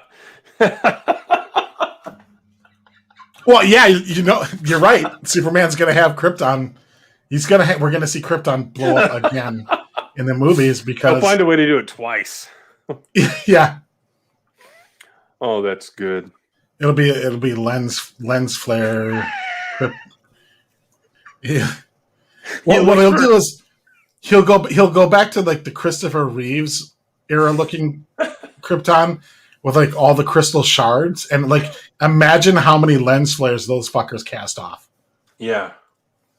Like everyone is like lens flare, like a stick of lens flares. He looks for franchises that have exploding planets and... It's like, yeah, I'm not going to do it unless I can blow up a planet. Yeah. I got to blow up a planet in every fucking movie I do. Oh, man, that's great. It comes full circle. This romance doesn't work because they don't have chemistry, for one. And it's just this stupid bickering and CW. Like, this isn't even CW quality drama. Oh, that's bad. Oh, it really is just stupid. And this whole thing is then like Spock is super sad, but now he's the captain of the Enterprise. So now he can, you know, kick Kirk in the balls. And she does that stupid whisper voice, like, come here. Yeah. Come here. I've only seen this like twice, and I can remember that. All right, so all that. Look at this shot after shot. Yeah. Well, this whole thing, because I mean, you had to really overplay the whole Spock is got the sass because shit. I gotta hit back on that. Well, and like naturally, like he should be upset. His entire like home planet got destroyed along with his mommy. Good morning, Timon. How are you? But if I'm not mistaken, his dad made it out of there, but he does like no interactions with his dad at this point. Right. I think they do. Yeah, later. But that white shot pissed me off. Like, oh, the visuals in this movie just give me a headache, and they literally piss me off. They bring anger to me. Mm-hmm. Oh yeah, now Pike is captured, right? Yep. So he does hammy because he wants like some Evil stuff. access codes to Earth, so he needs President Scrooge's atmosphere. Right. Not President Scrooge. He's President Scrooge, and he needs the air codes for planet Earth. So what are the Federation's defense plans for Minos Corva? yeah, so he can blow up Earth like he did Vulcan to really stick it to Spock, because he's just really has a hate boner for Spock. How many lights do you see? Yeah. There are 4 lights. And then he does, this is just, it was dumb. Dumb scene with torture and all that. And we're back on the bridge with its I don't even know what this looks like. I'm trying to draw an analogy. What the hell is this? Like an LED light that you have, like one of those snake lights that you have. This looks like this would be like in her dressing area of her quarters. Like this is where I put my makeup on. Yeah. Yeah. Like that little screen there in the middle I know of what the it looks viewer is allows her to like put her mascara on. And yeah. Go Google like some of the bridge or command center pictures from Buck Rogers with Gil Gerard. This is what it looked like right here. Oh, it's bad. Doesn't look like Star Trek. It's way overlit. Like, I don't know. And it's an actual viewport. I don't like that. Yeah, it's yeah. Makes no sense. I don't even remember what the fuck's happening here. They're arguing about he wants them in the brig and all that, right? Well, no, I think so. What happens is like Kirk is like, no, like you have to stop Nero. He's headed to Earth. That's right. We need to do that. And Spock is like, no, we're going to meet up with the fleet over here instead. And Kirk's like, no, you have to save Earth. You have to save Earth. And then Spock's like, get the fuck off the ship, asshole. I don't like you. Yeah, that's right, isn't it? Because he basically spaces his ass. Yeah, he throws him in an escape pod and like jettisons him down to some, to not Ruapente. Yeah, not Ruapente. By the way, we haven't talked about this. I hated these phasers. This isn't a holster here. Mm-hmm. They were all like bright. Looks silver. Like a laser tag gun. Yeah. They looked ridiculous. There were toys at the time, and they looked exactly like the ones on the screen. They were just bright silver. Yeah. Just not Star Trek. I think I don't know if it was on a Vulcan's moons. I think it was another planet in the Vulcan system. Like, but I don't know how like you can put where does a black hole go? Does it just get tired and then dissolve? Like after it eats the planet, it's like, I'm full. I'm going to disappear now. No, because like, wouldn't it fuck up the entire system it's in? Like, like change. It wouldn't go like this though. It would create an accretion disk, right? Right. Yeah, like this. So, if it was an actual moon of Vulcan, it makes no sense. Now, if it were a moon, it should have been like destroyed with the planet, or like Yeah. If it were a moon, now hold on. When we say that, if that phenomenon that they portrayed on the screen behaved the same way, then yeah, its own moons would have been affected. But if a real one happened, they probably would have had some time. Now, if it were a moon around another planet in the system, maybe I could buy it. I don't know. So they throw him in there. Yeah. Oh, is this where he does the neck pinch here? Yep. Okay. Yeah, because I'm surprised they hadn't done that yet to this point. Da-da-da-da-da. Let's go to chapter 9. Kirk ejected. And this is where it gets really wonky. We're getting to it, Raging Rhino. Almost there.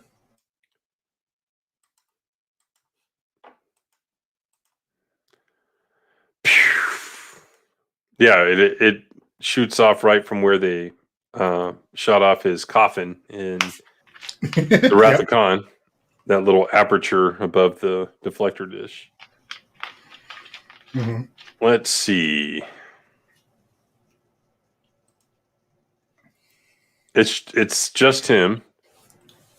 Like, this is a really curious choice here. Like, don't throw him in the brig.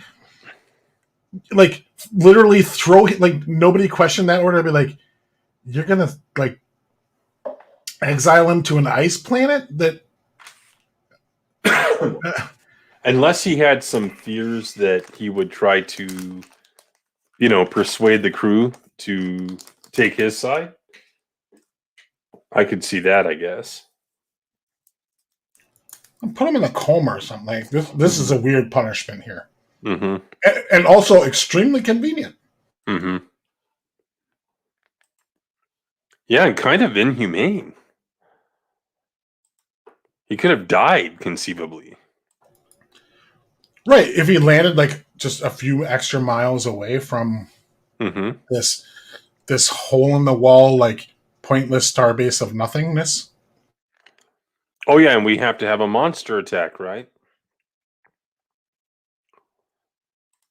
There's always a monster attack in JJ movies. Think of that stupid Han Solo scene in The Force Awakens. Oh, with the giant meatballs? Yeah. Was it meatballs? Remember the tentacles? Yeah, they were big round things with tentacles. Okay, yeah. Basically, so they could get the one shot of Han running away from this ball thing to call back to Indiana Jones and Temple of Doom. Mm-hmm. That's the whole reason that was in their movie. Because that's how JJ writes movies. Yeah. He gets ideas for these visuals that he wants to do, and then he writes everything to try and match it up. Mm-hmm. But I think here we had a monster, and then we had another monster eat that monster, so we did that trope, the bigger fish thing. That only worked once. I'm sorry. They did it twice in the Phantom Menace. So, yep. And then finally, look who comes around the corner. It's Leonard Nimoy at 80-something years old. Yeah. And at this point in the movie, I'd totally forgotten he was slated to be in it, and I was underwhelmed. Yeah, fan service, Jack's right. Well, right, because this is you're like, oh yeah, he was after Spock. What did he do with Spock after he captured the ship? Because remember, like, he captured the ship like a half an hour ago in the movie, Spock's ship. But then we never saw Spock, and now we know what happened. And the excuse is that Nero has such a hate boner for Spock because I guess I think he's going to go into exposition here to explain it in a few minutes, but he exiled Spock on this planet, so from here he could see Vulcan being destroyed, just as like an extra FU. Yeah, like rather than just have like Spock in handcuffs on his own bridge, he decided, like, no, I'm going to put you on this ice planet. I'm going to give you this nice fur coat, though. And I'm going to stick you on this ice planet and hope you're watching at the precise moment I destroy Vulcan. Mm-hmm. Just so it hurts your feelings. Mm-hmm. Rather than literally just have him on the bridge, like Princess Leia watching Alderaan get destroyed. No, can't do that. We got to plunk him on this planet. Which just so happens to be the same planet that young Spock plunks young Kirk on. What? And happens to be the planet where Scotty is being exiled for being a bad boy with Admiral's dog. We're going to go through all the coincidences. Holy fuck. We're going to go through all the coincidences in this entire movie in a minute here. But this is the most recent one. So there he is. And he has this really cheesy chat. And, the Jim Kirk I knew. Blah, blah, blah. And he does a mind meld with him. Look at his hand. Yeah. Hey, maybe he cleared his mind. And he changed him from the enemy within Kirk to the real Kirk. And that's Yeah. why he was able to take command after. Well, or he's using force heal to take the bad out of Kirk. That's what I'm saying. Cleared his mind. Yeah. That's what. Yeah. Anyway. And there is the explosion.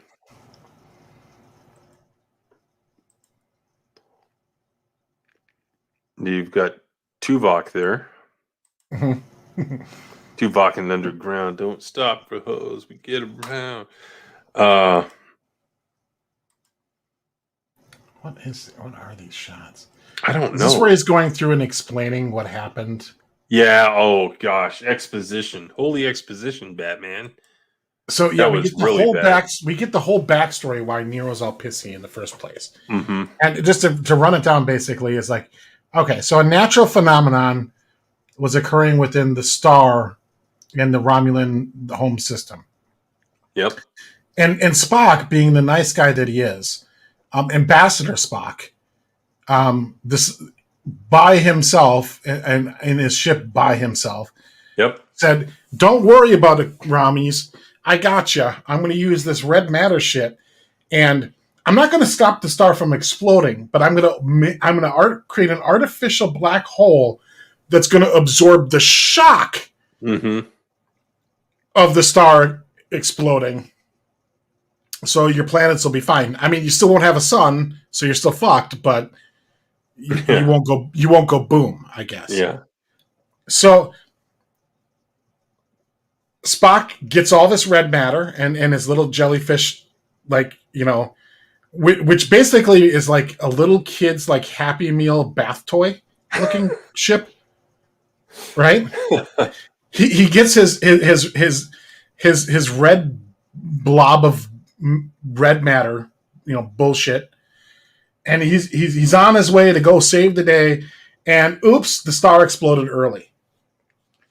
And Nero's response, because Spock failed to save his planet and his wife and kids or whatever died on it, he personally blames Spock for not saving all the Romulans' lives or arriving late, and now has a vendetta to completely annihilate and ruin Spock's life. So this is literally just a personal vendetta because Spock, by himself, failed the Romulan Star Empire, and like he had plenty of warning and everything. He could have moved his wife off planet and all this other stuff. Could have had her on the ship with him, his little mining ship, all these other things. But no, Spock is personally responsible for a star exploding because he didn't get there in time to save their ass. Mm-hmm. Which is like that's on its why face, he's the villain. like, so you're blaming Spock for not being able to save you, like, but you did nothing to save yourself, and like he didn't make the star explode. Like Spock didn't commit any action that caused the events. He just failed to stop them because they made an error in time. Meanwhile, so this red matter shit, some pretty impressive stuff, right? Yeah, no shit. It can create singularities like out of nothing, right? Like this is a weapon that makes this makes the Genesis device look like a Tinker toy. Red matter, right? Just a drop of this shit is like can create a singularity, right? Like this shit is planet destroying, system destroying stuff. It's worse and more potent as a weapon than the Genesis device, or even Dr. What's his nuts from Generation, Soren's little his that can stop a star from reacting and make it explode, right? Like this is some serious weaponized stuff. But Spock's got this whole big bubble of it, and the Federation is just letting him fly around Romulan space with basically a super weapon, unguarded and without anybody else. And the Vulcans, apparently, as well, in his own little jellyfish, all by himself, with basically a super fucking weapon that can create singularities and destroy entire systems super easy. Yeah, imagine like spraying this stuff all over, not just one drop. Right. Like, literally, you could put it, like, anywhere. Land on a planet, like, put it in a hole, and then, like, bail. Oh, planet's dead. Anytime, Or like huge chunks of the planet are dead. anytime you come up with something like that, you create 10 more problems for the one that you solve by trying to come up with a dilemma for your story. Oh, he stole it? From where? Well, he's saying in online, in Picard, they say the sun destroyed is not natural. So all this third-party stuff in Star Trek, to me, it's not like Star Wars. It doesn't count because it never really has. They need to explain this shit in the movie when it's Star Trek. In Picard, they didn't really ever say why the sun was going supernova or went supernova. They just knew that it was going to. And in Picard, it was like years. Like there was Picard was leading an evacuation process to eliminate it. With, by the way, no mention of what Spock is doing to try and save the day with the red matter or whatever. But like this red matter shit is like is really stupid. Yeah, it creates more problems than it solves. Where does this stuff exist that it doesn't create singularities by itself? Like where do you go to accumulate this stuff? Good point. Mm-hmm. Like, how did you stumble upon it? How did you get enough of it? Like, and again, like you publicly told the Romulans that you were going to do something to help them to save the planet. Did they not ask how? Well, nobody asked how. Like, you know what? Not only that, but going to the lore. Romulans are experts on singularities. That's what they use instead of matter antimatter. Exactly. To power their warp drive and all that shit. So why didn't they already have something, if red matter existed, something like it? It makes no sense. The idea of just cushioning the blow of the supernova is, again, kind of stupid because your planet has no sun. Mm-hmm. Like, yeah, now it won't go boom, but it's going to die. Like Fast. no plants will exist on your planet in very short order. Mm-hmm. There'll be no heat. Mm-hmm. Like you need a sun. Like, so what's the long-term plan here? Like after you absorb the supernova, what are you going to do? Does Spock have like purple matter that makes a new sun, but he just left that on this other jellyfish? Mm-hmm. Like, so this shot right here. Where are you getting Nero-minded in his shit before? Yeah, like I said, Shane, all that stuff in Star Trek that is in licensed material just doesn't count. Geordi co-designed red matter? That's what I'm saying. Like it doesn't count. See, this is like these stupid books after Rise of Skywalker and stuff, rewriting stuff to plug the holes. Mm-hmm. Oh, it wasn't the Romulan sun; it was the next system over. I don't remember. Well, but how?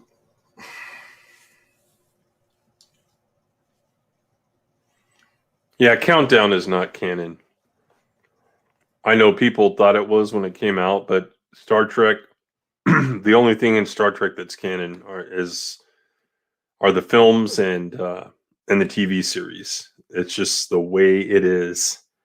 So they had an opportunity to either avoid using that crap at all and finding another way to piss Nero off at Spock, which they could have done, but they had to come up with this impossible matter. And to Greg's point, how do you store it?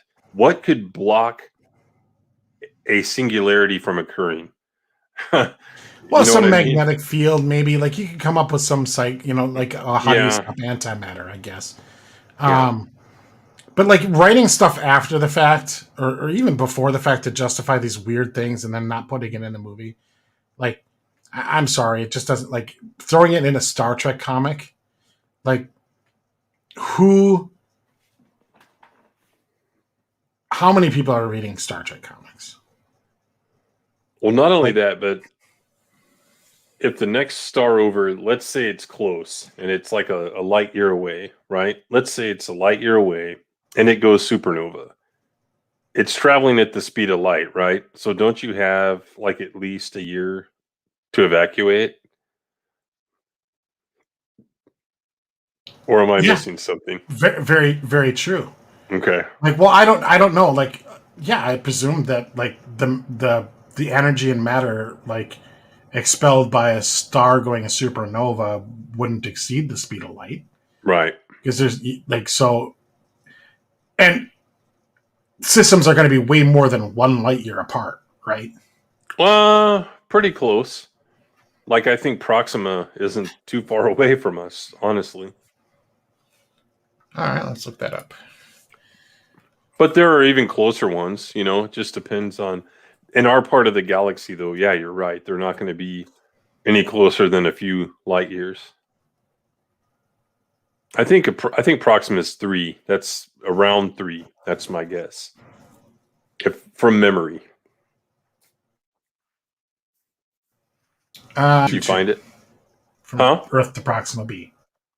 Yeah. It's 2? Earth to Proxima B is 4.22. 4.22. 4.2. Okay. Well, you know, close enough. So let's say it happens to be Well, that's 4 years then. Yeah, yeah. So anyway, it's really dumb plot device used to make Nero mad at him. They could have come up with something better. End of story. But this shot right here, you know what this is? This is the flying saucer aliens from Encounter at Farpoint at the very end of the episode. No, this is the Narada coming out of its stupid fog warp conduit, whatever the fuck they're using to travel. Mm-hmm. I don't even know what that's supposed to be when they're traveling. That cloud it comes out of. I don't know. It's just something that looks cool. Mm-hmm. So if they knew 5 years in advance, though, and it's just like he happened to be like 20 minutes late or whatever, and that's why, like, boy, I know in Picard they had like 5 years warning. I don't know what they didn't really establish in this movie, like how much warning they had. But like, man, like even if you're right with that comic book, that Countdown, Geordi co-created Red Matter. Like, Geordi's like a smart engineer and everything, but like, I didn't think like he was I think that's above his wheelhouse. No, it's not, because he was still trying to lay Abrams, and he said, well, if I come up with a way to create a singularity, that may be what pushes her over the edge. He was motivated to get Abrams. That's it. That was his thing. But that, like, boy, he was really underutilized on the Enterprise if he was able to like invent Red Matter and shit like that. Yeah. It's just it's a silly. The whole Red Matter thing is just like a silly MacGuffin MacGuffin plot device thing to jettison this whole thing into there. Like, and the thing is they could have done any number of other things to facilitate the time travel part of it. But like the whole idea, like Nero blaming Spock, like it just doesn't make any logical sense that like that would be the person you're most mad at. Yeah. To the point where then you're going, because your wife died and you're pissed off at Spock, you're going to literally destroy an entire civilization. Right. That's a pretty big leap. Mm-hmm. Like, okay, just kill Spock if you're mad at Spock, but no, you want him to feel what you feel. So you're gonna wipe out like billions of people's deaths are going to be on your conscience. That's what we're looking at right here. Yeah, because you want Spock to suffer. Like fucking that. I mean, wow. Oh, Leia Brahms was involved too. Wow. And Chief O'Brien and Scotty back from the dead. And this is what he's watching right here, the whole thing. But again, I Yeah, go this- back to the Dr. Evil and Scott scene, like I can go get a gun. You can shoot him right now in the head, bang, he's dead. Right. All these elaborate ways of getting revenge and killing people and all this stuff. Yeah, it was stupid. Like Nero is so nuts though that he just sat around and waited 20 some years mm-hmm, for Spock to even show up so he could do this. mm-hmm. Sorry, that's a little bit of a stretch. Like, just kill Spock. You had him, kill him. So we have 10, 11, 12, 13, 14, 15 chapters left. So, folks, I think we're going to have to split this into 2 parts. And then we'll probably split into darkness into 4 parts. Because if you thought this one was bad, wait till you see that piece of shit. Because, yeah, we've been going 3 hours and 15 minutes. And by the time we're seriously bullshitting, shit. By the time we're done bullshitting, it'll be 3.5. And I got to wake up like for work halfway tomorrow, done. So.